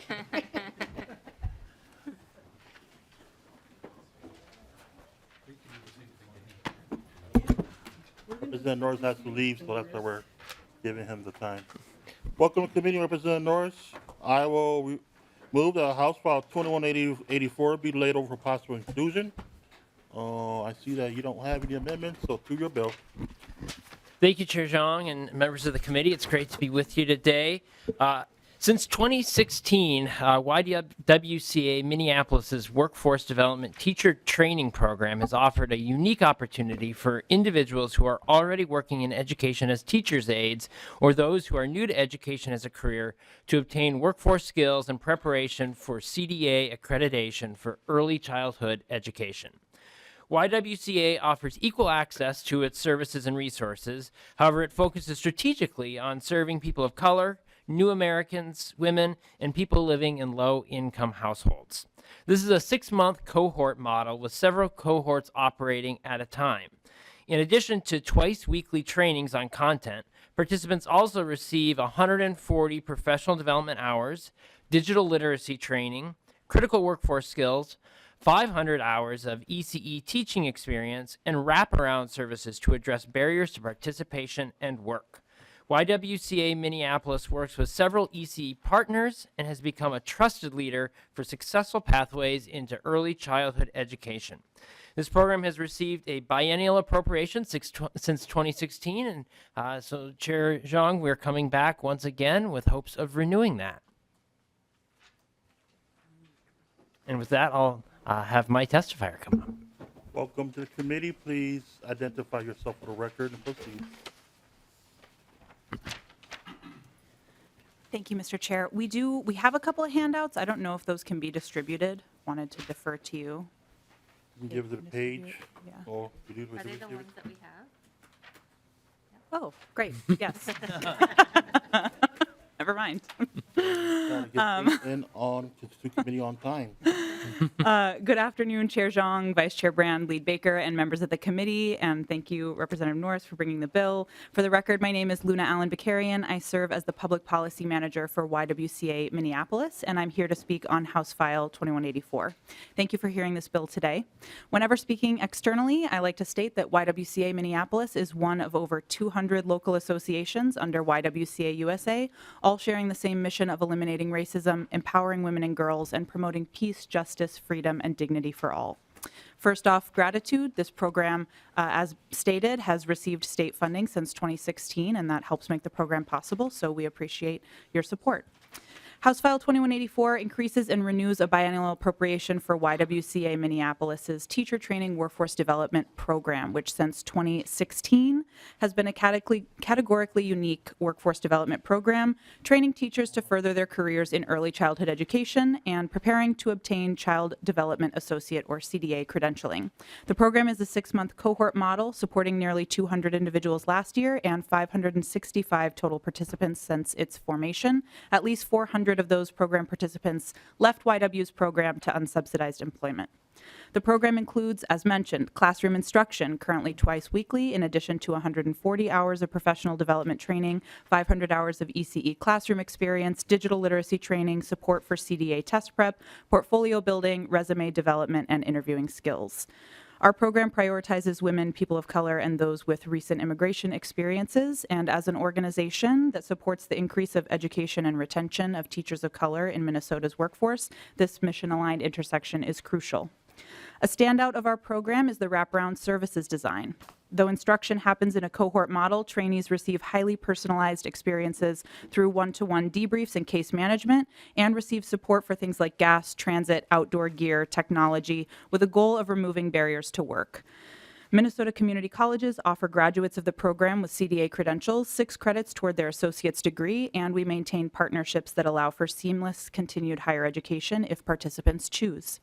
From 2016 to 2020, the program served Hennepin, Ramsey, Anoka, Washington, and Dakota counties. From 2020 on, steady online cohorts have continued with students from Carlton, Sibley, St. Louis, Wright, and Itasca counties, and we also have a smaller portion of students from Cass, McLeod, Aiken, Pine, and Sherburne counties. YWCA Minneapolis works with several partners in early childhood education and in higher education and has become the training program of choice for several centers holding Grow Your Own programs, providing pathways for teachers. Current partners include Community Action Partnership and Head Start, Northside Achievement Zone, and more. A professional development partner working with Rasmussen and Hennepin Tech writes, quote, "When we talk about having teachers that represent the children they are teaching and being quality educators, it is due to the support and guidance that the YWCA brings to each of the candidates. The YWCA goes above and beyond to ensure that each candidate is prepared for success. This program brings value and quality to preparing each candidate to be a professional early childhood educator. I see this every time I observe them in action in the classroom." Northside Achievement Zone's ECE director writes, quote, "Northside Achievement Zone Early Childhood Education Center and the YWCA Workforce Development Program refer ECE teachers to each other since the program's inceptions. Currently, NAS and YWCA are planning future cohorts to serve more NAS community members. NAS leadership believes that the leadership shown by YWCA Workforce Development graduates has led to a stronger workforce that reflects the diversity of its community." And finally, a program participant says, quote, "When I started, I had no experience other than being being a mom. I've grown a lot in my job and learned how to be a professional teacher. I realized a lot of us work with kids because of good and bad experiences we had in the past, and we want it to be better for kids today.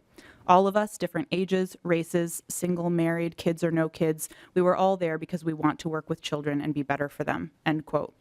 Our funding comes from deed competitive grant funds and state biennial appropriations, which we have received since 2016. In the past, we have also received private funding localized to smaller regions, some foundation and philanthropic dollars, and some municipal funding.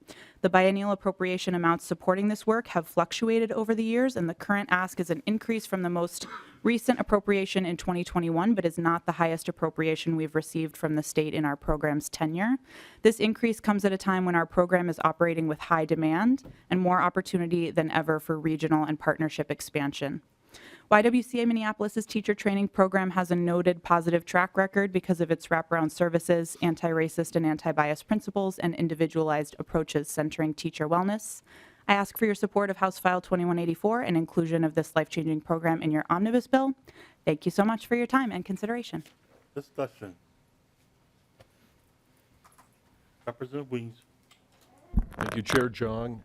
Thank you, Representative Norris, and Miss Alan Bakarian. Alan Bakarian. That is correct.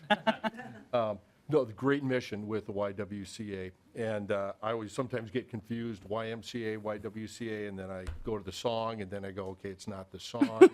It's your organization. It's the persimmon There you cousin go. with the mission on the... Sorry about the deferment on that. But great mission. How many either interactions or how many services or how many people will be served by this particular appropriation? Sure. Ms. Ellen I'm looking at... Bakerin. Sorry, thank you, Mr. Chair and Representative. I'm looking at Stephanie. Let me know if this is wrong. We have others, others from our team here. So cohorts operate in groups of about 20, and as mentioned, last year was about 200. Certainly, this is an increase in the state appropriation, which means serving more teacher participants, but with inflation and other costs rising doesn't mean we can, like double the program or anything like that. But typically, we have been able to serve a couple of hundred, and we do have many, many people on the waiting list. Is there anything you'd add, Stephanie?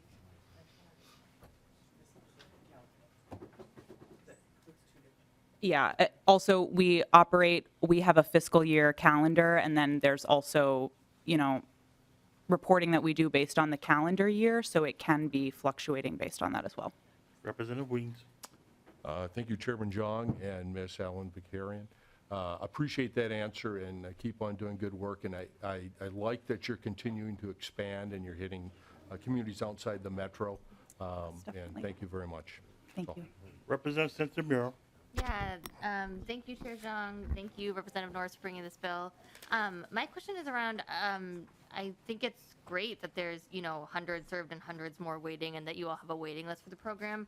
I'm just thinking about this at a time where on this committee we've been hearing a lot about workforce shortages, particularly in care positions. And so what are you all doing, I guess, to have a wait list, and what can other organizations or companies learn from that? Thank you. Ms. Yeah. Ellen Bakerin.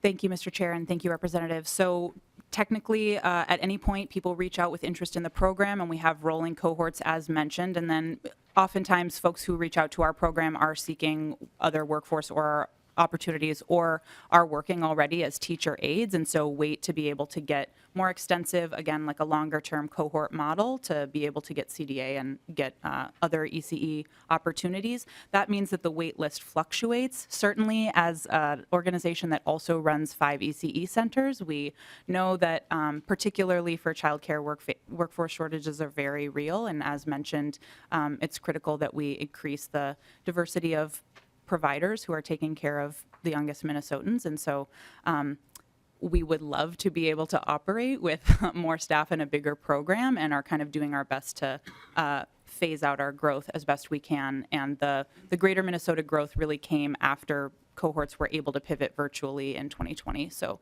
we've been able to continue that model.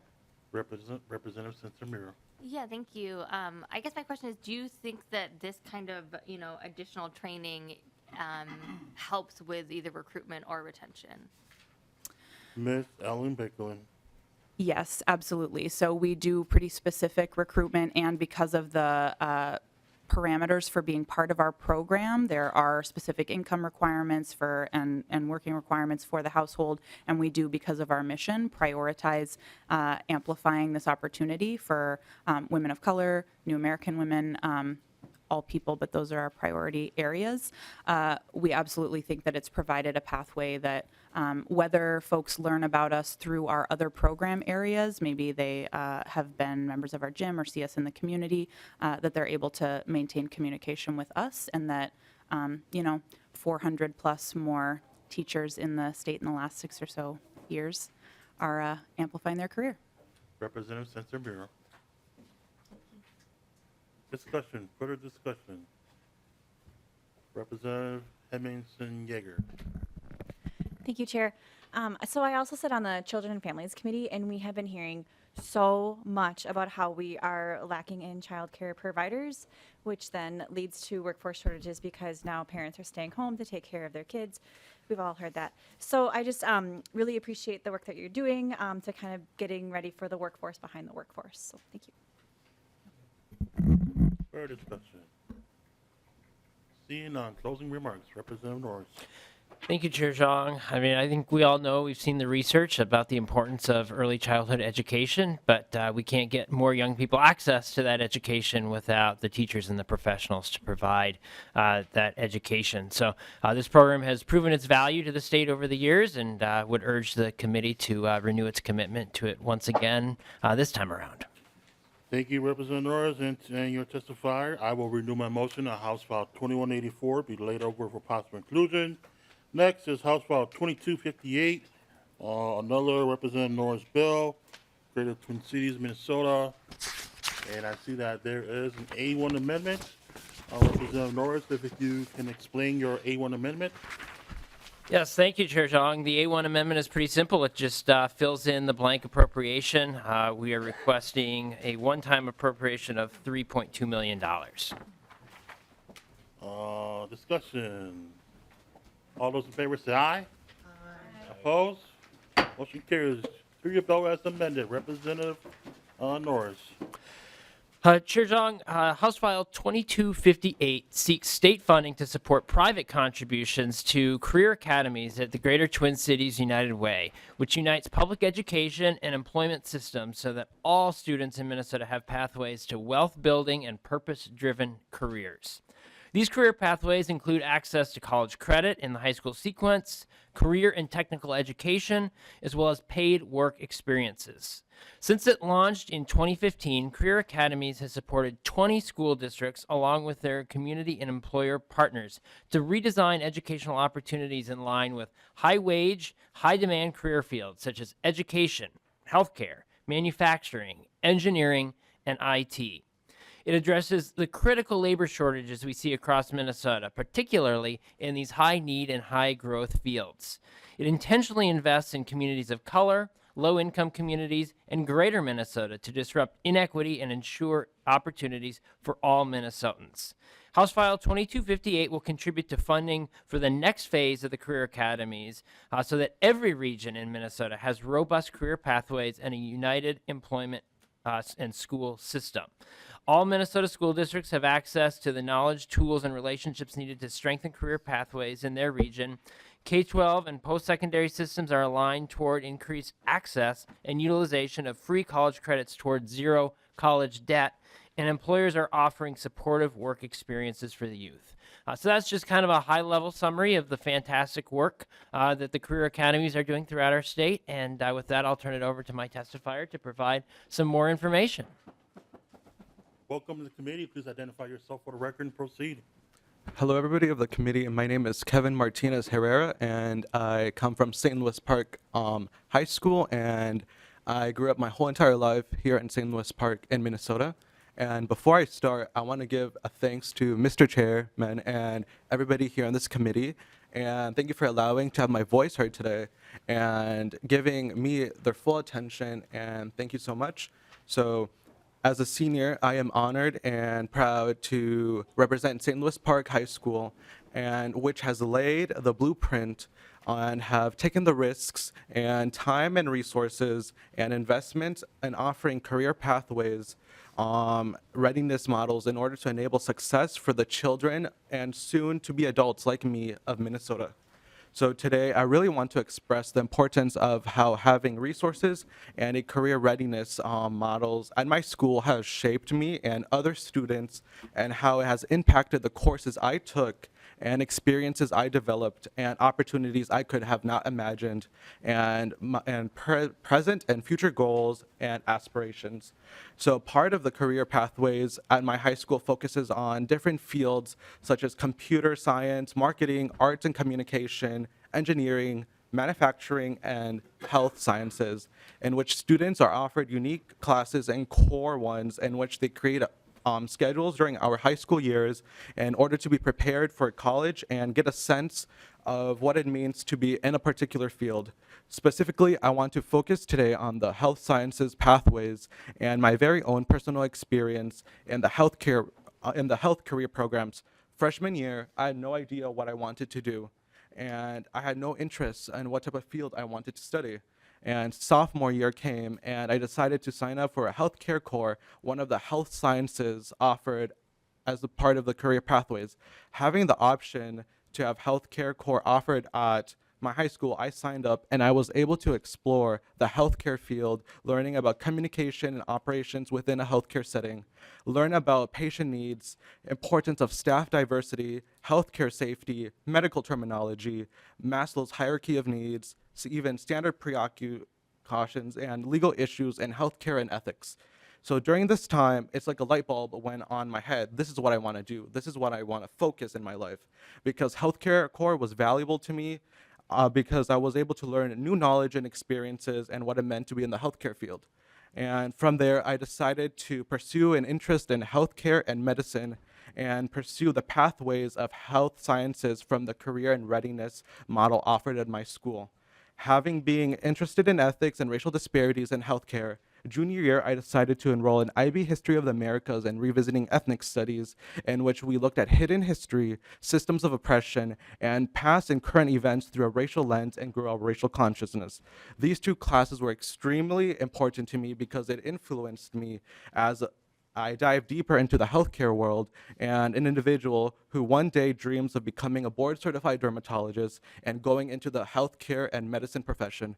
So during this period, 2021, 2022, towards the end of the school year, being part of the Latino Student Association, during one of the meetings, one of the health teachers who teaches certified nursing assistant, which is part of the Korean readiness program, which is this bill, offered us to give a tour of the new resources made possible from the funding from our school, which is invested in career pathways. And with a certified nursing class, us students get a professional training in high school while learning everything we need to become certified nursing assistants and have the resources, transportations, and even earn and get a Minnesota state exam, which is covered to get our Minnesota Certified Nursing Assistant certification. At St. Louis Park High School, the CNA class was able to get around 8 actual live and operational hospital beds and supplies and tools and CNA books, resources, mannequins, and much more. Seeing the first wave of students in Certified Nursing Assistant class really inspired me to join the CNA class, which I would take my senior year of high school, and the journey of Korean pathways. Senior year came, and let me tell you, the semester of CNA went like a blink of an eye, and I gained valuable skills and lessons in preparation for a job in a clinical setting, but most importantly, I was able to receive my CNA certification by passing the state exam last month, all while being in high school. CNA has been a valuable part of my education, practicing on mannequins and our friends, practicing skills for the CNA tests and unit tests. You know how we all feel about tests, but we still had to do them. Learning new terminology and having registered nurses come into our classroom and test our skills has really prepared me for the pathway of college and have a chance of new doors for me, such as new jobs, and most important, have the resources of career and pathways. And the Korean pathway models have demonstrated and eliminated barriers and disparities for us as students, covering such as the exam, financial burden, transportation, and time, and while us being at school. Because of this model, I was able to be in a CNA class with a huge wave of Black, Indigenous, and students of color, multilingual students from all different backgrounds. And don't forget, us as the youth and students are the future healthcare providers of Minnesota, and we will be a new generation of healthcare workers from a diverse cultures, backgrounds, and multilingual individuals. And I was able to grow the courage to speak up healthcare workers and medical executives on the topics such as racial disparities present in healthcare. That way they have that subconscious idea on their mind, and my own personal experiences in the healthcare, such as from when I first learned English in kindergarten, translating paperwork for my parents, documents, government paperwork, and assisting in financial aid and bills. And currently I am in a course which is also offered by the Career and Pathways called Adulting in Wellness. It is part of the Health and Sciences Career Pathways, where we learn valuable adult skills proposed by us students, such as learning about health insurance, mental health, taxes, and even a unit that we suggested on self-defense. If there is something I want you to take away from this, is that we have funding, resources, and a career of pathway model for high schools all across the state of Minnesota. It will help create the future leaders of Minnesota. High school is a time where we grow intellectually, prosper, and explore different interests, push curiosity onto students, and this is what I was able to gain and accomplish through my fellow classmates. By the time I want to attend a post-secondary education, we have a sense of what we want to do, and we do not have to stress in changing our majors or having to worry about money when we go to college. Lastly, okay, my bad. But lastly, I want to talk about how career has shaped who I want to be in life. I am a Mexican student. I am a first-generation student who is about to attend to college. I am a student of color, and I come from different backgrounds, and this has helped me prosper in new ways I have not imagined, putting my dreams ahead while maintaining my 4.0 all 4 years with IB and AP honors classes. And because of this, I was able to get the help of counselors who were able to sit with me to attend and enroll in Yale's Young Global Scholars Program in Northwestern Healthcare Medicine. And this is because I believe this bill would help students like me who face like different disparities have the chance to find an interest in school. And I thank you guys so much. And I want to give a shout outs to my teachers at my school, Miss Merkel, Miss Mueller, and everybody else who has helped me become who I am, and my teacher, Miss Lusky, who teaches the CNA class. Thank you. Thank you, Kevin. I hope your teachers are walking, and I'm pretty sure they're very proud of you. Yes. Discussion. Representative Sencer-Mura. Thank you. Thank you, Representative Norris. Thank you to the testifier for your amazing testimony. I really felt like I was on the journey of high school with you, and it was a pleasure to get to kind of watch you grow through that. It sounds like you are having the high school experience that we want students across Minnesota to have, right? Where you have real world experience, where you're getting to try on different things, different careers, and it sounds like you're leaving high school with a really kind of like solid plan of what you want to do down to the specific field of medicine that you want to go into, which is pretty amazing. I don't think I had that kind of, precision of what I wanted to do when I was leaving high school. I also just appreciate the kind of context that you gave around some of the courses that you've been able to take at your school, ethnic studies, that have been able to, help you enter the medical field while also really kind of understanding some of the structural things that are going on within medicine that have traditionally disempowered or disenfranchised communities of color. I think that we need doctors with that kind of lens going into the field, and so thank you for sharing. Thank you. Representative Weems. Thank you, Chair Zhang. Thank you, Representative Norris. And thank you, Mr. Martinez-Herrera. That was, I echo everything my colleague has said. What I'm most impressed with what you said was that you went through the CNA program. You have a vision of where you want to go, what you want to be. You're in high school. I mean, this is just absolutely amazing. We need to have more of this. and I hope my kids will come and watch your testimony here and get an idea. It's like 4.0 every year in high school. That's amazing, and it's not easy, and I applaud you for coming here and testifying, because I know it's not an easy thing to speak in front of a group, but you're very poised. Thank you very much. I yield my time back to you, Mr. Chair. Any discussion? All right, Representative Norris, closing statement. Thanks, Chair Zhang. I don't know that there's much more that I need to say. I think we've seen, firsthand an amazing story that was produced by this program, and hopefully with additional funding from this committee, we can have even more stories like Mr. Martinez Herrera in the future.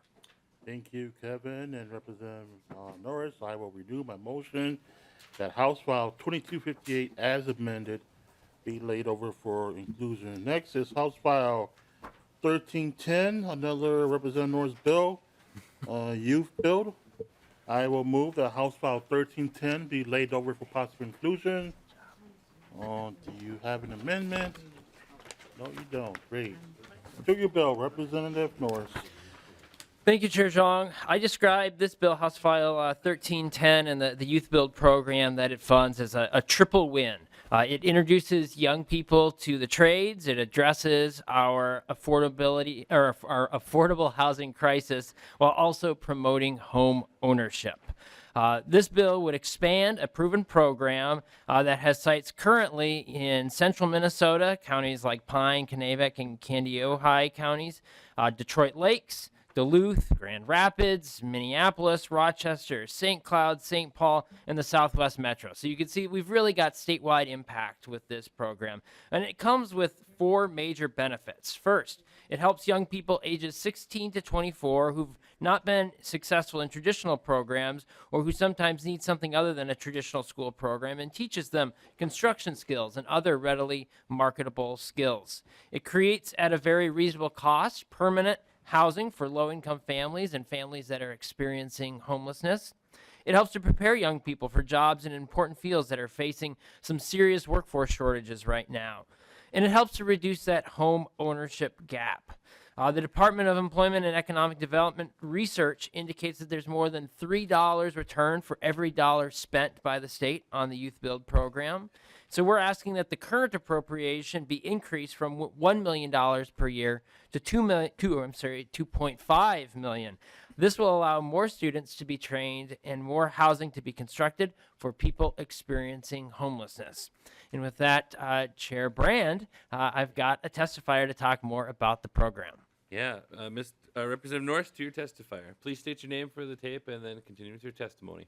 Hello, my name is Khalik Rogers of Good Riddance Consulting. Thank you, Chair and Committee. I'd just like to mention that a lot of the programs that actually people, the testifiers and things of that nature, I was a part of those programs growing up, but I wasn't born here in Minnesota. I was a Chicago native, and my parents took a leap of faith moving here to Minnesota because they heard that there were many opportunities and for housing, for workforce, and things of that nature. But when we came here, we had realized that although there were slightly greater opportunities, there was a vast amount of people in black and brown communities coming for them. And so through that process of us trying to find housing, we were not able to do so as quickly as we thought we could, and ended up having to go into homelessness. And a lot of the spaces here in the state only took single-parent homes. And since my father was also in the picture, that ended up splitting our family. And from that experience, I never forgot that moment. And as I was going through life, growing up as a youth in St. Paul, I knew that for me, in order for me to really see my vision and my dream come true, I had to go work hard to find resources in order to do so. That led me to many of the programs, such as the YWCA Impact Program, which taught workforce development. I was also a part of Genesis Works, which was gave IT internships to youth, and also worked with Youthprise, where I helped generate awareness for youth and family homelessness. And through those experiences, I myself was able to go through those programs and pretty much be a pioneer for people that look like me. Because when I went through those programs, there often weren't black males and or black or brown people as a whole utilizing those programs. And for me, rather than those places making some of those programs making accommodations for me, I found myself making accommodations to make those people feel welcome in those spaces. And for me, that led me to what I'm doing now, becoming a change maker, to make sure that those people that do look like me in those workforce spaces actually feel welcome and have opportunities. For that reason, now I'm just got nominated and accepted to the Harvard Business School's Minnesota Young American Leaders Program, where I can then now advocate on a national scale the needs of our community, and even more so, the need to diversify what type of opportunities are pushed and at an earlier intersection to our youth. And Youthbuild to me is an amazing program that can do that. Youthbuild has and will continue to change the narrative for low black income communities by creating a pathway for them to be self-sufficient. Taking them from being victims and then changing that to being the protagonists of their stories, where they can change the narrative within one generation by learning trades, learning a different pathway that may not always be college for everyone, but giving them more opportunities and really a broadened vision of opportunities for themselves. And I'd just like to just read briefly just one of the testifiers who couldn't be here today, a person who actually graduated from the Youthbuild program. His name is Ong Mei Wei, and so he was born in Myanmar, which is his country, what was ravaged by war in 1948. When he was 5, he had to flee his village because the Burmese army came and burned it down. He was forced to move to Thailand and live in a refugee camp. His life was hard in the refugee camp. He had lived in a box that was hardly bigger than a doghouse. They barely had food, and when they ate the last of the very grains of rice that they had, insects, and whatever animals that they could find. He lived in the refugee camp for about 15 years, and those were the hardest years of his life. They had to go to school in refugee camp, but their education was poor. And when he was 19, he had the opportunity to move to America. And it was a bittersweet moment because he had to leave everything he knew and his family behind, except for his 2 twin sisters. When he came to America, he could barely speak English. He had lots of problems, and he even had difficulty shopping. The worst part was transportation and finding a job. America was very difficult to survive without good English skills and having no job experience. After about 2 years, he had heard about the Youthbuild program. And the Youthbuild program would help him learn how to build houses and learn leadership. Youthbuild had produced a lot of good workers for unions and trades and other occupations. And as an immigrant, Youthbuild program had been a very important part of his life. Youthbuild had changed his life so much that since he has joined, today at this point he makes $40 an hour as a journeyman in the union. And right now he plans to own his own home, and says he owes all his successes to the Youthbuild program, and he hopes that you will support them with increased funding to help make other people's story be just like that. And also, just for statistic reason, Youthbuild is a triple win, right? Just as Matt has says. But if you invest into Youthbuild, it's a 3-to-1 match. So as you're investing into this program, the money that goes into it, you get a direct return. And also, just for a little more statistics, so you might ask how many more homes for very low income and people experiencing homeless will be built, just as much as job opportunities. If we increase these funds by 1.5 million, it will more than double the homes that they've already built, which has been 35 homes. And currently they serve about 500 students, and it'll double those numbers as well. So just want to say thank you for the opportunity, and I hope we can do something to continue to build a better future for our youth. Thank you for your testimony, Mr. Rogers. I appreciate that. Are there any other folks in the audience who wish to testify? Okay. Representative Norris, why don't you close it up? Thank you, Chair Brand. And I've known Mr. Rogers for a number of years, and every time I see him, I learn about some new impressive thing he's doing. I didn't know about the Harvard thing until today, so congratulations on that. And I think Mr. Rogers just demonstrates, what's possible when we invest in our young people. And this is a program that not only invests in our young people and gets them into careers where we desperately need workers, but it also produces affordable housing in the process. So again, it seems to me like a no-brainer, and would encourage the committee to invest in increasing its investment in this program this year. Okay. Well, I renew my motion that House File 1310 be laid over for possible inclusion in the omnibus bill, and the bill is now laid over. Thank you very much. Thank you, Chair Brand. Next up, we have House File 2526. Chair Hassan, back to the testifier stand. Should have kicked you out and brought you back. Yeah.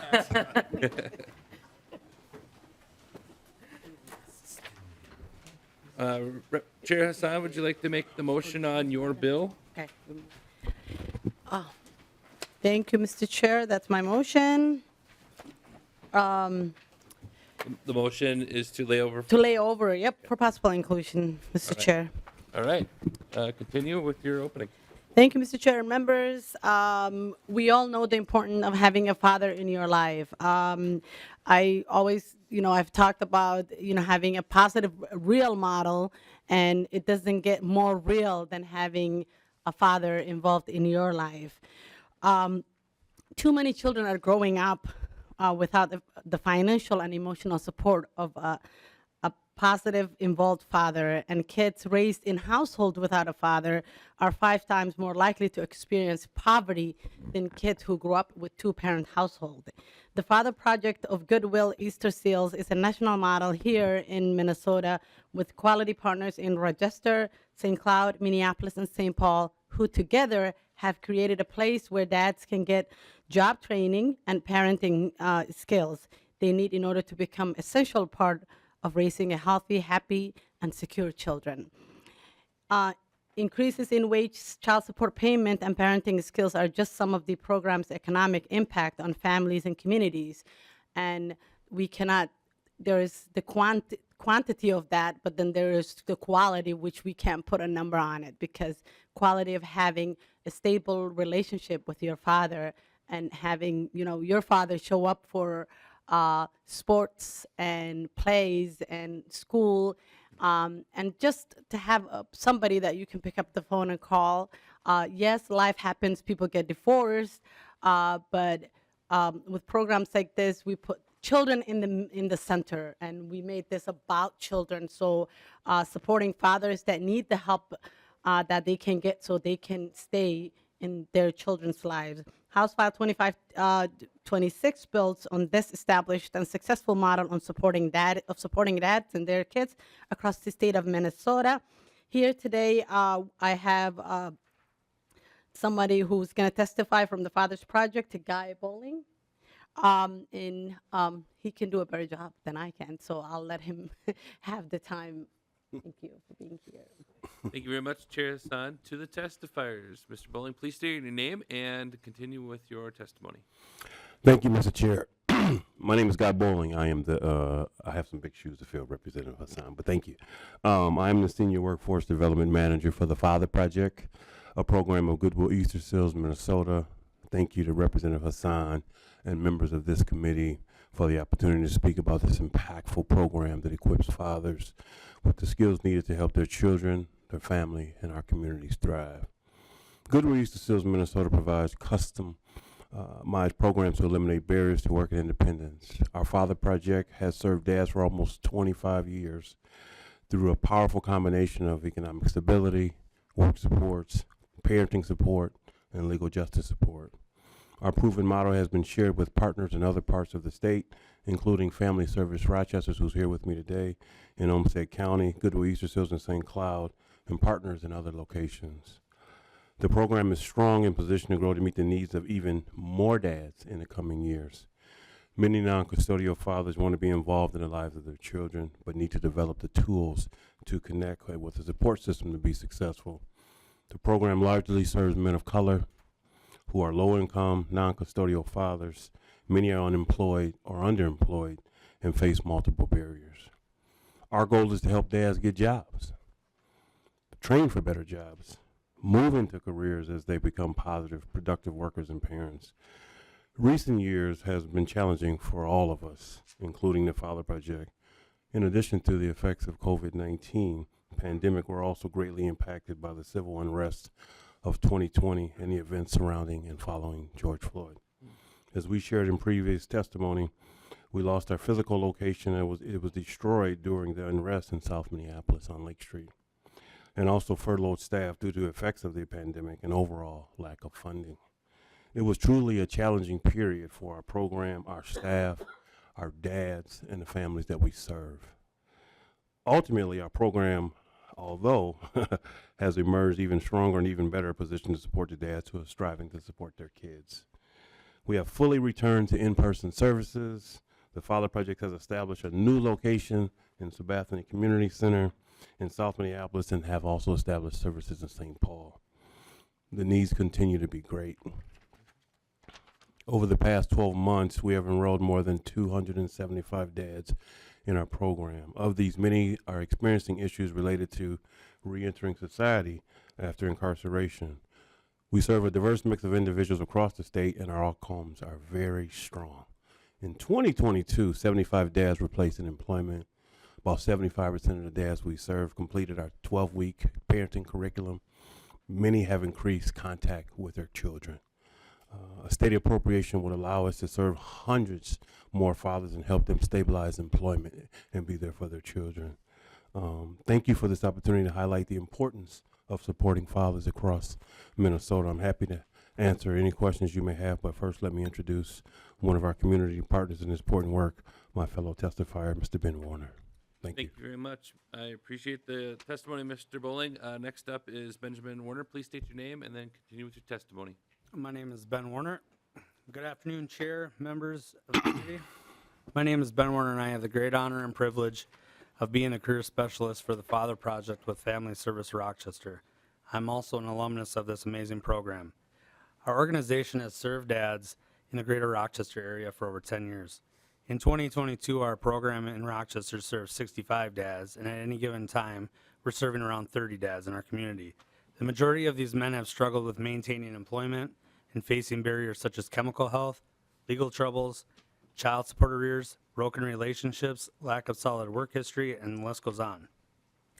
Even prior to entering our program, we work with dads right away to start to examine these barriers to see how we could help navigate them back to being a great dad and a productive member of society. Our community has rallied around the Father Project. We have been very fortunate to have so many great partners who want to be part of the solution and see our dads succeed. There are numerous employers who we work with daily that are willing to give our guys a chance, knowing that they may have some barriers that they may not otherwise normally allow. We work closely with child support to help our dads get back on track and out of arrears. If the Father Project didn't exist, I may not be here today. I may not have custody of my boys. I may not be a homeowner. I might not even be a taxpayer. There's a good chance that I may still be stumbling down a dark path. Chances are I'd be a burden on society instead of a positive leader that I am today. This program isn't just some program. For many, it's the turning point. Involvement in the Father Project can be transformational for many who come into our program broken and hopeless. The vast majority leave with a job or a career, furthering their education, a driver's license, a GED, paying their child support on time, paying off debt, paying off fines, being law-abiding, and mending damaged relationships with loved ones. Their children are the ones who ultimately benefit. All of these positive choices that these dads are making wouldn't be possible without the Father Project, where they learn skills like these. With continued and increased funding, we hope to not only continue serving dads, but to serve even more dads so that the children in our community will thrive. Thank you for your time, and I'm happy to answer any questions. Thank you very much for your testimony. Next on the list, we have George.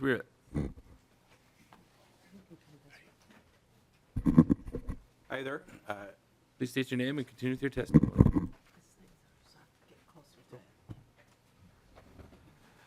Chairman, members, my name is George Rerat, and Thanks for hearing from me today. My son George was actually here earlier testifying on Representative Edelson's robotics bill. So it was fun to be here with him. I'm a divorced dad of 3, and I'm a co-founder and director of the Minnesota Shared Parenting Action Group. We help support parents, both fathers and mothers, who wish to be part of their children's life. Many times because of the judicial system, the family law system, they aren't able to do that. So we support equality in family court, a rebuttable presumption of equal shared parenting, and we try to support parents going through the family law process. Through this, we run into a lot of clients of the Father Project, and we've worked with 6 of their clients and helped them. Not only one has gotten to equal custody, the rest have gotten, every other weekend or at least some time with their children. But we've seen the good work that they do, and it's incredible work. There is a bigger demand for their services than they can help. We've had people try to contact, and because of their lack of funding before the pandemic, it's very difficult for a father to get help. Representative Hassan asked me to maybe focus a little bit because they've done a wonderful job talking about the good work they do. But I will tell you that children who have their father in their life less than 1/3 of the time are so much more likely to fail to graduate from high school. They are much more likely to have negative contact with law enforcement. They are much more likely to suffer from alcohol, drug, and mental health issues. They are much more likely to be incarcerated. They are much more likely to end up having children out of wedlock themselves. 40% of marriages today end in divorce. Approximately half of the children in Minnesota that are born today are born out of wedlock. So there's a tremendous amount of children that need help. By supporting the work of the Fathers Project and by supporting fathers, you're supporting those children. And I listened to the testimony of Mr. Rogers on the previous bill, 1310. He was talking about how when his family was here, they ran into homelessness, and they couldn't find a place to put their family up without saying goodbye to their father, who was part of their life. It's the fathers in our state of Minnesota have a very difficult time being part of their family. There are so many impediments to it. And then try to be a father and leave a domestic abuse situation with your children. It's much like if you try to get housing. You can't, most places will not take a father and their children when the father's being abused, even though a father is just as likely as a mother to face domestic abuse. So I really support the work that they do, and I hope that they get the funding they want. Okay. All right. Thank you very much for your testimony. Is there anybody else that wishes to testify on this bill? Okay. Yeah, we'll go to member discussion. Representative Nelson. Thank you, Mr. Chair, and Representative Hassan. Thank you for this bill. This week I was going through my mail, and there was one that looked very familiar. It was a child's handwriting, and it was my son wrote me a letter. He's 7 years old, and he misses me because I've been in St. Paul a lot. And, it's, I go home on the weekends, and we're there together as a family. And, but at the same time, I'm not there every night, and because of phones and being able to have video, I've been able to help them through their homework some and, and do that. And, and that's, something that, sorry, as a father, we want to be part of our lives. And, it's important for the children, but it's also, as a couple of the other testifiers have said, it's important for the fathers as well. It's stability in their lives. It's something to work forward. And Mr. Rerat, brought up some important points on shared parenting and kind of the inequalities that exist in that. And I think we do need to take some look at that. But, I mean, that's not what this bill is about. But, thank you for this and just highlighting the important needs of, parents and especially fathers in the lives of children. So thank you. Thank you very much, Representative Nelson. Anybody else that wants to have a discussion? Seeing none. Chair Hassan, why don't you bring it home?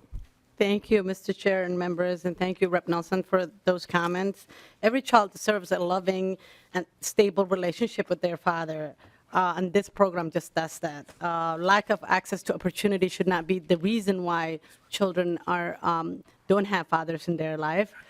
This is a good bill. I hope we can include it in our omnibus bill. Thank you.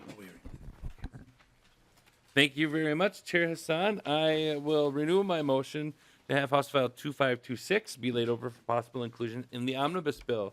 And the bill is now laid over. Thank you very much.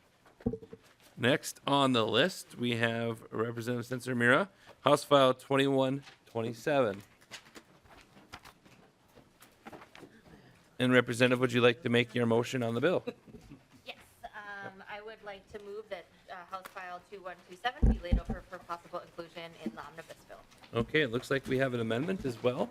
Would you like to discuss your amendment? Yes, the A1 amendment gets the bill in the shape that I would like it. It clarifies some language about the appropriation that was just a little bit unclear. It makes clear that the appropriation is asking for $5 million in fiscal year 24 and $5 million in fiscal year 25. This is in addition to the base funding of $4,050,000 in 24 and $4,050,000 in 25. All right. Discussion on the amendment. All those in favor say aye. Aye. All those against? Motion passes, and we have amended the bill. To your statements on the Yes. bill. Thank you, Chair Brand and members of the committee. I've been before the committee a lot this week talking about youth employment in my city and my district. I'm excited to now talk to you about a program for youth employment across the state. This is actually a program that I got to be a participant of when I was in high school through the Step Up program, which is the city of Minneapolis's Minnesota Youth Program kind of partner. When I was in high school, I did the Step Up program, which consisted of classes for high school students to kind of support you in learning some job skills, everything from how to build a resume to one that has always stuck with me, which was just the importance of flossing before a job interview. And then placing young people in lots of different professional experiences all throughout the city of Minneapolis. I had friends that were working in politics at the mayor's office. I had friends that were working for the Chamber of Commerce. I got put in a position working for U.S. Bank. It was my first, kind of outside of working at a coffee shop or babysitting, kind of real professional experience. I think, I learned there that I did not want to work in corporate America. But I think, often our first jobs are to help us learn as much what we want to do as what we don't want to do.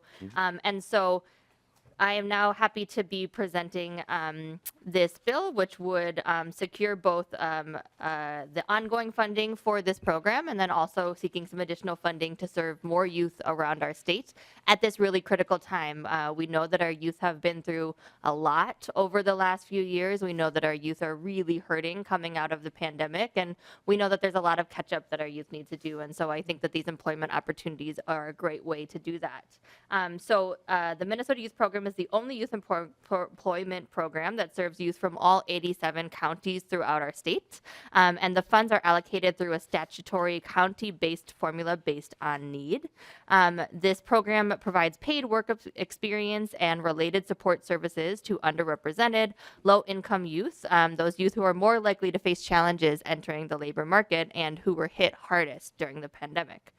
In coordination with local high school counselors, the Minnesota Youth Project provides effective career counseling and labor market information and exposure to high growth, in demand occupations and industries. Youth receive assistance in identifying a career of interest and planning a post-secondary path to prepare for that career.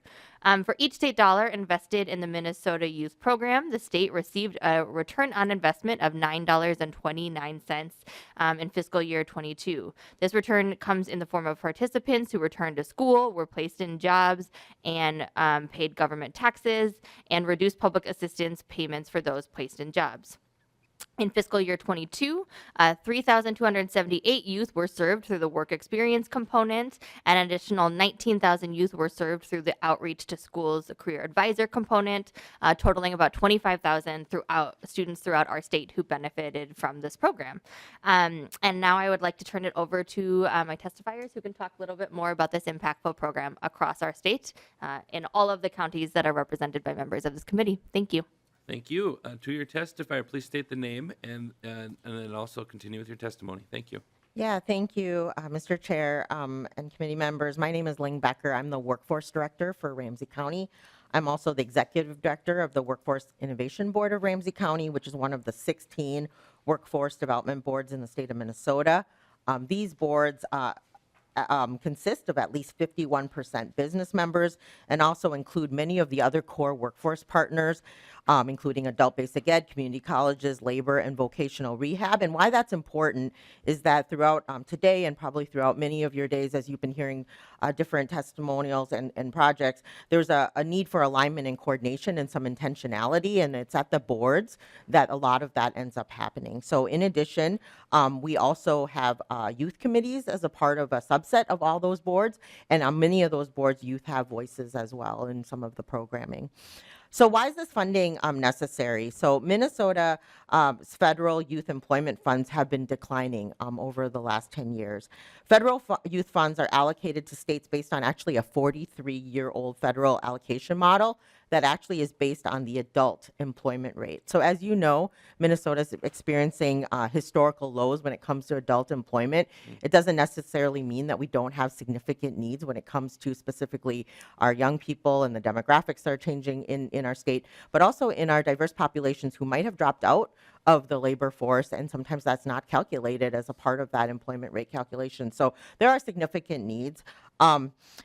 So what is the impact of one-time additional funding? I know that's sometimes a concern, and I just want to say that this is both a time of great intervention and great opportunity. As Representative Sencer-Mura said, you know, there's been so much school disruption. In Ramsey County, our intentional focus around our American Rescue Plan dollars have been critically on our 18 to 30-year-olds, honestly, because for a lot of that group, they've been like, they were the folks that were like either, you know, locked out of school, locked out of college or high school, right, during that time where you are doing that career exploration, where you are meeting mentors and teachers. And it is such a critical time that an infusion of intervention is actually much needed. An additional 25,000 young people will be served by this increase annually. And in addition, I think this is a unique and opportune time for us to engage with employers in a more meaningful way. We are trying to strengthen our employer networks, and I know, as Representative said here, she gave a vast array of like business partners, but we need more. We need more business partners, and the way we do that is to start that engagement through creating a public-private partnership of how, you know, employers have a role in helping to build a workforce for tomorrow, and what do they bring to the table. And so things that we're doing in Ramsey County is like ensuring that those that get funding from us through programs like this are going through mandatory supervisory training that's been youth designed, so that we're trying not only to invest in the young people, provide work experiences, but trying to change the cultures of workplaces in our community. All those things have to happen. And so that kind of carrot of a program like this sort of draws employers in to sort of contribute to the community in a way that we can form new public-private partnerships.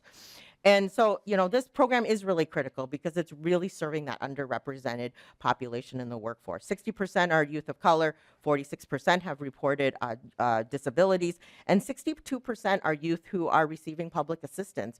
And that tie into the counties is so critical because we do have the systems involved young people that are in our systems. And so for many low-income young people, this program is really the first opportunity for a first-time job. Early employment opportunities are just so important for personal growth, confidence, being able to move forward. And so, but it's also important that they get some immediate wages. We learned throughout the pandemic, many young people were supporting their families and helping to contribute to the household income. But they also need to be structured and also well supported in positive work environments. And so that is why it's so important that we play a role in ensuring that young people have that positive first work experience. So and I think a lot of people have talked about, a variety of reasons why youth employment is so important. Also to just create those, as Mr. Sanneh had said, those universal job skills, right? That's really core for all of these programs. I just do want to say that, low-income youth often lack that social capital. That is the biggest thing our barrier youth lack, is that they don't have a whole network of friends and family that can open a door and tell you, or even tell you about a job, because those are jobs that in their families, because of the circumstances they find themselves in or the newness of their immigration status, they don't have that network. They don't have the exposure. And also the future of work, many of those jobs that young people need to do, we don't even know about them yet. And so having this ability to do career exploration is so important. And I think it's true. Most people have now realized that you don't need a 4-year degree to necessarily have a family sustaining and fulfilling job. But then how do young people make that next decision, whether it's to join a union, whether it's to do a 2-year vocational training, whether it's to go into work right away? I mean, to understand the career pathways of things, like how are you supposed to know how to do that, now that we know the 4-year degree isn't the answer? The rest of those paths are actually fairly complicated, and you do need some help and support to navigate. So I do think that's really important. And then, lastly, I just want to mention that MYP adds more capacity to a program that works. This program's evidence-based. It's a model that has proven outcomes on employment, earnings, education. We have great partnerships with our funders who pass the money through to us at DEED to provide us kind of that support and the work that we do together. But certainly we've seen that we've reduced rates of arrest, incarceration. It's evidence-based that there are things about MYP that works. And I think specifically, I just want to give you the example in Ramsey County, and this would be true in the city of Minneapolis too. We work closely in our county in partnership with the city of St. Paul, and we have a joint workforce board. But the thing I want to mention is we leverage our funding based on the plethora of funding sources. And so under one umbrella, we have something called YouthWorks. It encompasses our own levy funding from our own communities, sometimes CDBG, our Workforce Innovation Opportunity Act federal funding, also other competitive funding, and most recently the American Rescue Plan Act funding. And so we're trying to braid all that, but working with young people who are systems involved, those who have aged out of foster care, maybe experiencing homelessness, who have been justice impacted, requires significant resources. So by looking at that myriad of funding streams, I can tell you that through my experience, by having more MYP in the community, we can ensure that we are able to deeply and appropriately and intentionally invest along the whole continuum. There's a lot of young people in different spots along that whole continuum. Those funding streams don't have to all go to the same groups of young people, if that makes sense. And so being really strategic about how we align that to make sure that we don't leave anyone out of that continuum is really, really critical. So, and then lastly, I'll just say within our county, and I think there's a mix of how it's done statewide, but I know primarily in the metro, certainly, our workforce boards contract those funds out, and they are supporting our community partners. So I just wanted to publicly thank our MYP Ramsey County partners. They include 30,000 Feet, Hmong American Partnership, Hired, Tree Trust, Urban Boat Builders, Restoration for All, and Youthprise. So I do have a young woman here from the School of Excellence, Community School of Excellence, who would like to say a few words too, if that's okay. Thank you very much for your testimony. Yeah, please come up to the testifier stand. State your name and then continue your testimony.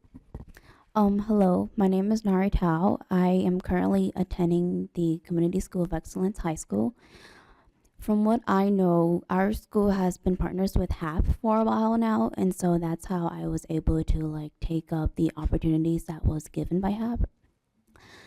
The past 2 summers, I was able to be in 2 paid internships with HAP, and I kind of want to talk about that. The first summer, I was put into a little 5th grade classroom with around 15 students. And I want to say that being in that classroom was like a phenomenal experience because, thinking back, I used to be a little 5th grader, but now I'm a senior. And so I was like, wow, this is a totally different experience. I'm seeing everything from the teacher's point of view. I'm seeing the whole classroom. I see the little shy kid in a corner. I see the kid who talks a lot. I see the little class clown. And it was just phenomenal. And I recall a student who was struggling with his math. He was struggling with adding his decimals, and I could tell he was struggling because he was like looking over his shoulder to his peer, and he wasn't like trying to raise his hand to ask for help. And so I was like, I remember doing that. So I went over to him and helped him with his simple addition with his little decimals, and we got through it. He was happy. He was like, "Thank you, Miss Nari," and I was like, "You're welcome." And then the second summer I had in the internship, I was put into the enrichment and supply team, and this was like a whole new experience for me because the first week I had with this team, the experience was not what I expected. We were super unorganized, and the way that the team was running, it was just not it. And so we had to sit down with each other, and we were like, okay, we need to figure out how we are going to run this team, because our team, as I said, is the enrichment and supply team. So during summer school, the teachers are going to request supplies. So we're responsible for delivering those supplies to them and making sure that we deliver what they need for the classroom and for their activity. So it was super unorganized. And then we had to sit down, had a talk, and then after a while, it was perfect. The way that the team was running was perfect. And so these were like a few soft skills that I learned from it: critical thinking and problem solving. It was a big struggling time, but I'm glad that we got through it. And I'm proud that like we finally solved our unorganized team.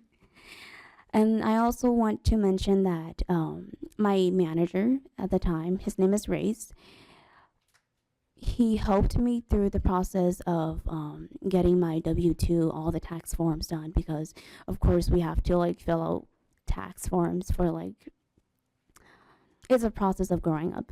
And I asked my parents for help, but their English is not good, and there were times when like I was the one who had to translate for them when taking them to the hospital. When like they get bills, I have to call like AT&T and like ask them and like translate everything. So my manager Race was really helpful in like helping me with all of the W-2s. So I am grateful to him. And the interview process, I was also very grateful because he was there giving me feedbacks, and it was just, I'm grateful to him, technically. And I also got the chance to take a CNA class at St. Paul College, and it was a really fun experience because in the labs, there were like these mannequins on the beds, and then we got to practice like putting clothes on them. We got to practice like washing them. We got to practice bedpans with each other, which was really fun. And I want to mention that I do come from a low-income family, and the whole class was covered by HAP. And my college friends, they were all saying how lucky I am, because they were complaining about like having to pay for the lab equipment that they were using, while I, on the other hand, was like, I'm technically not paying for anything. So I'm grateful for HAP. Thank you. Thank you very much for your experiences and your testimony. Is there anyone else that wishes to testify? Okay. Member discussion. Any member of the committee that likes to mention something? Okay. If not, seeing no discussion, Representative Sencer-Mura, bring it home. Yeah, thank you, Chair Brand, committee members. I think, I'll just end by saying I think there's never been a better time to invest in our young people. I really appreciated the word intervention. I think that is what is needed.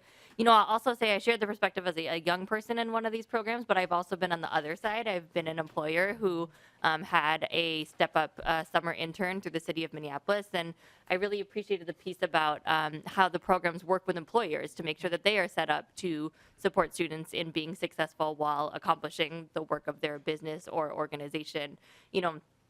the skills that it takes to manage a high school student are not skills that I necessarily knew. And so I really appreciated some of the trainings that I got, some of the kind of problem solving I got when, the high school student I was working with was having any kind of issues or anything like that. And, I also was really pleased with the skills that this young person brought to our organization. I think when we think about the skills that our young people can bring, social media skills that oftentimes we don't have, I think about our colleague here at the House, Larry Kraft, who's gone kind of viral on TikTok based on support from some younger team members of his, his campaign and his team. I think young people have a lot to offer, and we need to be welcoming them into the workplace, and I appreciate a program that can help us do that. Thank you, and I hope members will consider this for possible inclusion in the omnibus. All right, I will renew my motion that House File 2127 be laid over as amended for possible inclusion in the omnibus bill, and the bill is now laid over. Thank you very much. Next, Representative Sencer-Mura, House File 1697, and would you like to move your bill? Yes, I would like to move House File 1697 for possible inclusion in the omnibus bill. Okay, and please introduce your bill. Yes. Thank you, Chair Brand, members of the committee. I'm happy to be here talking about House File 1697. This bill talks about how we can ensure that people in our community who face mental health barriers can come to our workforce and stay within our workforce. This is a very personal issue to me as someone who has loved ones and family members who struggle with mental health. I know how hard it can be for them to hold down jobs. I also know the amazing skills that they can bring to a work environment. And so I think this is a really critical issue that folks around our state have been really thinking about for a long time, about how do we address some of the barriers, how do we support employers in ensuring that these folks can stay in the workforce. So this bill is kind of a culmination of some of that work. It was put together by the Mental Health Legislative Network, a coalition of over 40 mental health organizations, including professionals, providers, and advocates. This bill is based on work that shows that about 60% of people with a serious mental illness want to work, but only about 15% are currently employed. Serious mental illnesses can include bipolar disorder, schizophrenia, PTSD, and major depression, just to name a few. For people with these illnesses, having employment is often a significant point of stability and helps people experience recovery. Individual placement and support, known as IPS, is an evidence-based practice with proven outcomes and has been shown to be more effective than usual vocationals, especially for people of color and Indigenous individuals. IPS integrates mental health services with vocational rehab services. It uses a zero exclusion eligibility, so people are not excluded based on diagnosis, symptoms, legal involvement, homelessness, or other factors. Services are very personalized and are not time limited. 40% of IPS participants become steady workers and remain competitively employed a decade later. There are 19 programs in Minnesota which were maintained by a one-time appropriation in 2019, but because of federal changes, none of that money was able to be used for expanding programs. Now DEED has reported that without a $1 million investment, some of these programs will be cut. This bill provides $2 million each year to the base to ensure that this service continues and expands. This funding is also included in the governor's budget. The other section of this bill is for people who may not have a serious mental illness, but still need mental health support while obtaining and maintaining employment. This bill creates a task force within DEED to work with stakeholders, identify barriers, and make recommendations to the legislature by next year. This bill is not only about building our workforce, it's about building wellness and support in our communities. And now I would like to turn it over to my testifiers who can share more. Thank you. Thank you very much, Representative. The first testifier I have on the list is Samuel Ganji. If you could please state your name and then go ahead and continue with your testimony. I think we're going to have some different testifiers, so if they can just go ahead. Thank you. Please state your name and continue with your testimony. I will do that. My name is Robert Reedy, and thank you, Mr. Brandt, Chair Brandt, and members of the House Workforce Development, Finance, and Policy Committee. Thank you for hearing from us today.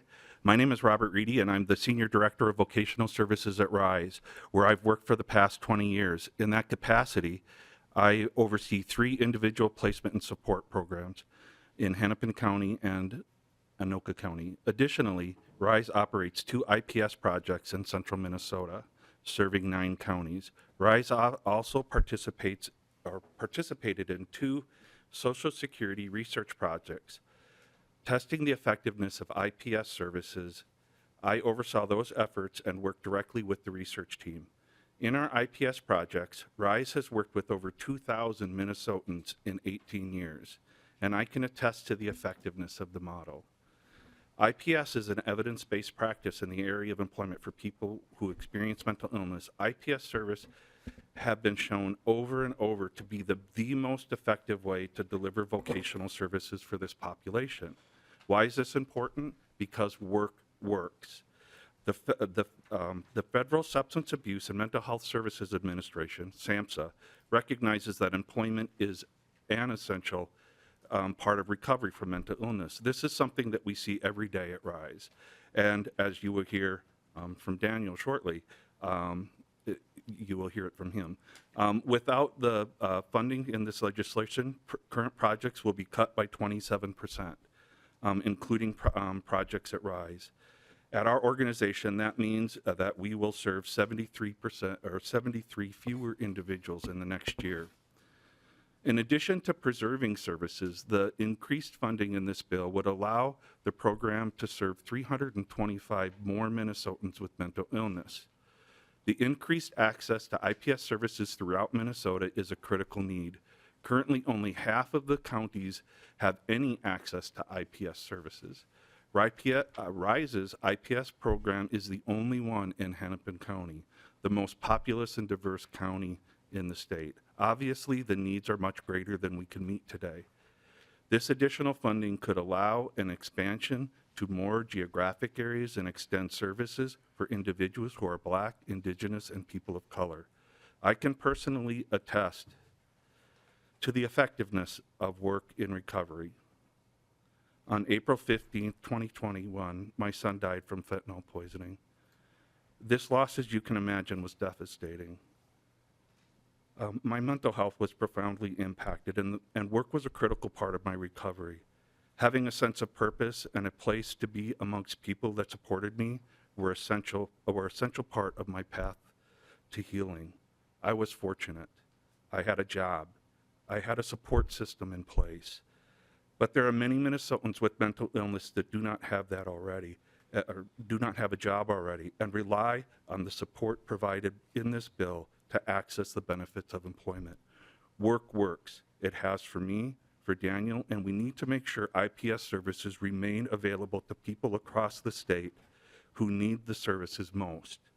We need to make sure that Minnesotans who experience mental illness have the opportunity to work as part of their recovery. IPS programs make a difference, but we need to fund them. Please support the ongoing and additional funding for individual placement and supports in Minnesota. Thank you. Thank you very much for your testimony, and sorry for your loss.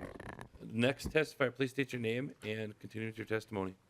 Hello, committee. My name is Daniel Dooley. I suffer with mental health issues. I'm a client of RISE, IPS, which is Individual Placement and Support. I have been supported by RISE for the past 7 years. Since working with individual placement supports, I have been able to find different jobs to find the right fit. I now work at a place where I found a good balance of building my interpersonal work skills with people and also work hard to get my jobs done. I've gone from living in a boarding house with not much but shelter and some clothes that I didn't work well for finding a job, to gaining good work clothes and employment that has helped me support my mental health. That employment has allowed me to purchase a car, live on my own, and work part-time. I'm beginning full-time work, and my goal is to transition off of benefits, becoming a high-functioning member of an independent of society. RISE and individual placement and supports have played a big part in facilitating in the process of me becoming a productive member of society, which has had a profound effect on my mental health, quality of life, and well-being. All I ask from you today is that you continue to fund employment support services through individual placement supports so that people tomorrow have the same opportunities that I have had today to become a independent, fully productive member of society. Thank you so much for your time today. That is all. Thank you very much for your testimony as well. Is there anybody else that would like to testify today? All right, we'll go to member questions. Any questions? Representative Baker. Lead Baker, go ahead. Oh, thank you, Mr. Chair. Thank you very much for bringing this bill forward. Mr. Reedy, again, yeah, sorry for this loss. What was the name of your son? Go ahead. Thank you, Chair Brandt.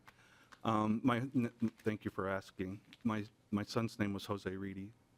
So sorry again, Mr. Chair. And, Yep, Lead Baker. and I know that takes a long time to heal, and doing this and working lots does help this process. And it just, so I do appreciate you being here on behalf of so many others that, you know, the work is so critical to our just kind of moving on and getting through this, this period. To the author of the bill, I think I really like the bill. I want to support, and I will support this, and I like the task force that you're looking to create here too. One of the ideas or one of the thoughts I just want to share with you is my work on this ORAC community that you've heard about, and it was, again, we've thought about this a lot, is the importance of getting the right people on this task force. When I look at your makeup, I know it's still kind of in the works. I really want to make sure you actually get maybe some employers on the list too, because I've mentioned in this committee many times, employers don't always get it. We don't always understand the needs of this community that needs a little extra. And we need to make sure that if we could be sensitive to that, we've got, I mean, I think if you reach out to the Minnesota retailers, they will have a member that is really tuned into this, and maybe it's Hospitality Minnesota, or it could be the National Federation of Independent Businesses, something small. If you had a couple of small employers that would be there at the table, that could really help us help develop a program with DEED when they get that set up. So I just wanted to mention, I think this is a good idea, but again, there's not always. I want to make sure we think through the task forces well enough. So. Appreciate it. Again, thank you, Mr. Reedy, and also the great testimony today, so thank you so much. Mr. Reedy, would you like to respond? Okay, very good. All right. Any other members who would like to have a question or anything like that, or statement? Okay. Representative Sencer-Mura, bring it home. Thank you, Chair. Thank you, Lead Baker. I think that's a great idea. You know, I think part of the work we need to do is supporting people with mental illnesses of how to adapt to workplace culture, but we also need to think about how can we help workplace culture adapt to really embrace people with mental health challenges and the gifts that they can bring to our workforce. You know, I think we talk about with so many sectors, whether it's the clean energy sector, whether it's the care sector, we need everyone, right? We need everyone. We need all of the workers that we can get. We can't afford to keep people out, and we know that our current work systems are not embracing people who have mental health challenges. Oftentimes, they're exacerbating the mental health challenges that people do bring to the work. And as we heard from the testifier, work works, right? Work can be part of people's recovery if we have the right supports in place. So I hope that the committee can include this for future consideration in the omnibus, and thank you so much for the testifiers for being here today and sharing your story. I really appreciate it. Yeah, thank you. Thank you. I will renew the motion to lay over House File 1697 for possible inclusion in the omnibus bill. And with that, the bill is laid over. Well, the next bill we have is House File 1240. Lead Baker, you're up.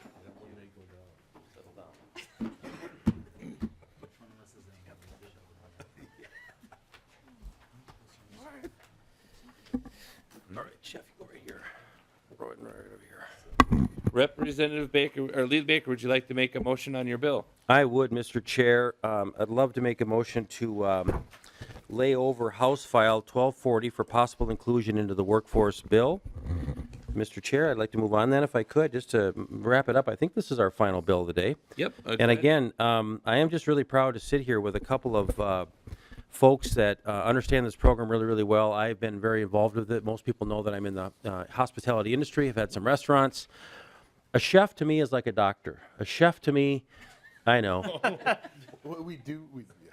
Hold on. Your turn is coming up. But I'm just saying, a chef in a kitchen has a great deal of respect. And I've owned restaurants, and when our kitchens were operating, we ran the what you see in the movies sometimes when you call each other chef. And I know that we're not always doing that, and some restaurants are different than others, but we want to build that environment up. We want to make sure that everybody who's who's in the kitchen as a dishwasher. We treat each other with tremendous respect, and that's what this program does. When I see this program and what it does for kids in high school. This is the smallest request, I think, we're seeing in this whole committee this year, Mr. Chair. $250,000 to stand up another number of schools that want to provide a culinary program with high school students, where some students in some schools, we still have a waiting list of people to get into it. What this does is it stands up a variety of grants. Again, it could be anywhere from $2,000, $3,000 to $5,000, $6,000, $7,000, depending on the school need. But they're finding ways of getting money to schools to hire the teacher, a little extra to do this, to use the schools, find the money for the extra supplies, purchase some culinary equipment, defray the cost of the classroom food. These kind of things really help get the school going, because once they're up and running, they typically can kind of keep it going themselves. Over 5,500 students today in Minnesota are a part of this program. Over 100 high schools are offering this across the state of Minnesota. Foundational skills that are taught in these classes include problem solving, teamwork, customer service, event planning, and leadership. There's a ton of leadership when you are in a kitchen, when you've got a lot of things happening at one time or the other. So just again, the ProStart is a program of started from the National Restaurant Association, and an experiential 2-year curriculum for culinary arts in the food service management. Through classroom study, mentored work experiences, and the statewide and national ProStart competitions, students receive focused, skills-based training that gives them an advantage when they want to enter the job market or pursue a post-secondary degree in culinary management. The Hospitality Tourism Management Program comes from the American Hotel Lodging Association, introduces high school students to the hospitality and tourism industry, which I truly am one of the biggest supporters and cheerleaders for. And again, the initial appropriation that we received in 2021 enabled Hospitality Minnesota Education Foundation to kick this ProStart program off. There's some exciting competitions. I'm going to stop because I've got some chefs sitting next to me, and I want to make sure that we allow them some time with this. So too, and it is our last, but have at it. Chef, it's all yours, okay? Chef John Van House is our first testifier. Please go ahead and state your name and use your testimony. Thank you, Mr. Chair. Good afternoon, members. My name is John Van House. I'm a chef, the current president of the American Culinary Federation Minneapolis Chefs Chapter, and I work for Core Food Service. For the past 5 years, I've served as the lead judge for the Minnesota State ProStart Invitational, a statewide competition for our culinary and management high school teams. Today, I'm delighted to have the opportunity to testify in support of House File 1240. ProStart students learn not just how to cook and prepare a great meal, but how to work with different classmates, be a good team player, and how to be creative and resourceful to solve real-world problems. Believe me, there are plenty of times that not everything goes as planned when you're cooking, especially in competition, so you must be able to think on your feet and work together to successfully produce a great-looking and great-tasting meal. In my role as lead judge, I've seen firsthand the passion these young people discover for cooking and the leadership that's demonstrated in a high-pressure competition. The high-level meals that are produced are simply amazing. On a more basic level, learning how to cook helps students live a healthier life. They also learn how to save money by utilizing basic ingredients instead of purchasing further processed foods like pre-cut chicken. ProStart also teaches students how to develop a concept for a restaurant or other food service business, from designing the facilities, developing the menu, devising a marketing plan, and very importantly, managing the finances to be profitable. I was told in culinary school that you don't get fired because you don't know how to cook, you get fired because you can't make the boss money. The skills our ProStart students are learning are foundational and lifelong, with job readiness skills that can take them immediately into the workplace or to pursue post-secondary education. These students are the future for the hospitality industry, and seeing what they accomplish in high school gives me great pride in knowing they can excel in a wide variety of good-paying jobs. I want to thank Representative Baker for authoring this bill, and I ask for your support of House File 1240 to continue to engage more students across our state and develop the next generation of hospitality and tourism industry leaders in Minnesota. Thank you. Thank you very much, Chef Van House. To the next testifier, please state your name and continue with your testimony. Yes, Chef. My name is Noah Rosenberger. I'm a ProStart alumni. I graduated from high school in 2022 along with the program. I am from Sauk Rapids Race High School. In 2022, my team took first at state in the restaurant management competition and went forward to the national competition in Washington, D.C. and placed second in the nation. With that, I was able to meet many professionals in the industry through ProStart, alongside at the national level, also at the state level. My instructor has introduced me to the ACF Chefs chapter down here in Minneapolis, where I was able to meet many chefs throughout our greater metro area and the state area, and have been able to get hands-on experience in professional kitchens. This past year, I applied for scholarships through the ACF and I was awarded the Toby Landgraf Leadership Scholarship alongside ACF Student Chef of the Year. Wow. I would love to put full support into 1240 just because of how many great opportunities it provides not only to me, but students around the state. One of my favorite success stories is of Roosevelt High School down here in the metro, which is one of the only Minneapolis school district schools that offers ProStart, and how the teacher, Ben Ringstorff, was able to start his own 501c and have a catering company that his students run and are able to provide meals to various companies, events, and meetings that are needed, and it helps provide better experiences to his students because the money he creates from that catering company goes directly back into his classroom. Thank you. Well, thank you for your testimony and congratulations on your accomplishments. Any other members of the audience that would like to testify? It doesn't look like there's a lot left. Representative Sencer-Mura is the first one with a question. Thank you, Lead Baker, for bringing this bill. Mr. Rassenberger has quickly become my favorite lobbyist here at the Capitol. This is my third meeting with him. And his enthusiasm and the enthusiasm for the other students I got a chance to meet with just really made me fall in love with the program. The program that he spoke about at Roosevelt High School is in my district. There was a lot of great things I heard about. You know, they, as he talked about, have this catering business. They're hoping to open a cafe within their school where they could sell the food that they make, and they are also working, they have a garden and they're working to incorporate more and more food that they grow. So I just thought that that was a great mixture of so many things that we need our young people to be involved in. One of the things they also shared was just about the way that they have used the cooking class as a way to build community within their school. Lots of different cultures, races are represented within their student population, and so he makes sure to incorporate recipes from different cultures, and I think, you know, we can all agree that food is a great way to learn about each other, connect with one another. So I'm just a huge fan of this program, and I think it's a really reasonable ask, Mr. Baker. So thank you. Thank you very much. Next, Representative Nelson. Thank you, Mr. Chair, and to Lead Baker and to the chefs. We've got about 35 minutes left, so, but fortunately my stomach is growling a little bit because of talking about food, so I think we'll maybe won't add that much. But, you know, thank you for this program, and what a great opportunity to, you know, just another way of inspiring young people to get into another career.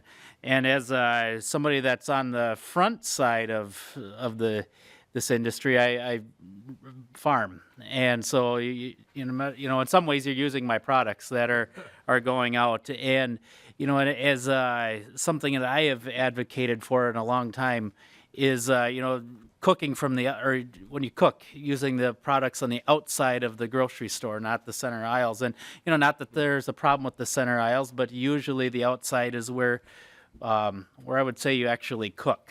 Where you prepare the meals, where you learn to take you know, really cooking it, starting from scratch. And I think it's a much better, you know, healthier way to live. And, you know, I think it's a great opportunity to do that. And, you know, this is, I think, just a part of that. And, you know, inspiring young people to get involved in another industry. And you know, we've heard quite a lot about that today, the various bills, you know, trying to inspire in different areas. We've heard from CNAs, we've heard from probably some people that maybe be going into the teaching field, you know, areas that they didn't know, that maybe they didn't know they were interested, or maybe they were, and we're able to build on that. So, but congratulations on your accomplishment. And I do have one question though. your jackets are buttoned on different directions. I don't know if that's just personal preference or is that the seniority? No, So they're To the testifiers. Mr. Chair, thank you. They're double-breasted on purpose. So if I spill, I can. okay. So I wasn't sure if it was a seniority thing or something. So but, Not at all. thank you. Representative Nelson just illuminated the secret, right? Yeah. Any other additional comments or questions from the committee? Okay. Representative Baker, please close on your bill. Yeah, thank you again, Mr. Chair. This is, again, I want to say, this is a very, very small ask. If there was ever a chance where we could actually round up in this case, we would do this because we could do this really, really well. It's about 5,000, give or take, on average for a school. And if we can start these new schools up with this, Hospitality Minnesota, who, again, our executive director, Liz, is right over here, too, for any other questions, has done a really good job with this along with the foundation. And we just want to continue this program. We were lucky to have this funded a couple years ago under Chair Norris' leadership. And we are developing leaders, young people that once they get a taste of what it's like to be in a kitchen and you get to work with your hands in such a creative manner. I have been at the competitions down here at the River Center. I have seen the teams and how intense they are. It is fun watching actually the accredited chefs watch and observe the kids just really try to figure out where do they belong in this team and how they work together and how they don't, and sometimes where things don't go as well as they had hoped to. But it's an amazing process. I hope we can find room for this in this very important program in our bill this year. So, Mr. Chair and others, thank you for hanging out with us this long. And chefs, thank you so much for being here today, too. With that, I hope that we can lay this over. All right, I renew my motion that House File 1240 be laid over not amended, but for possible inclusion in the omnibus bill. And with that, it is laid over. Seeing no other additional business in front of us, meeting adjourned. Have a great weekend.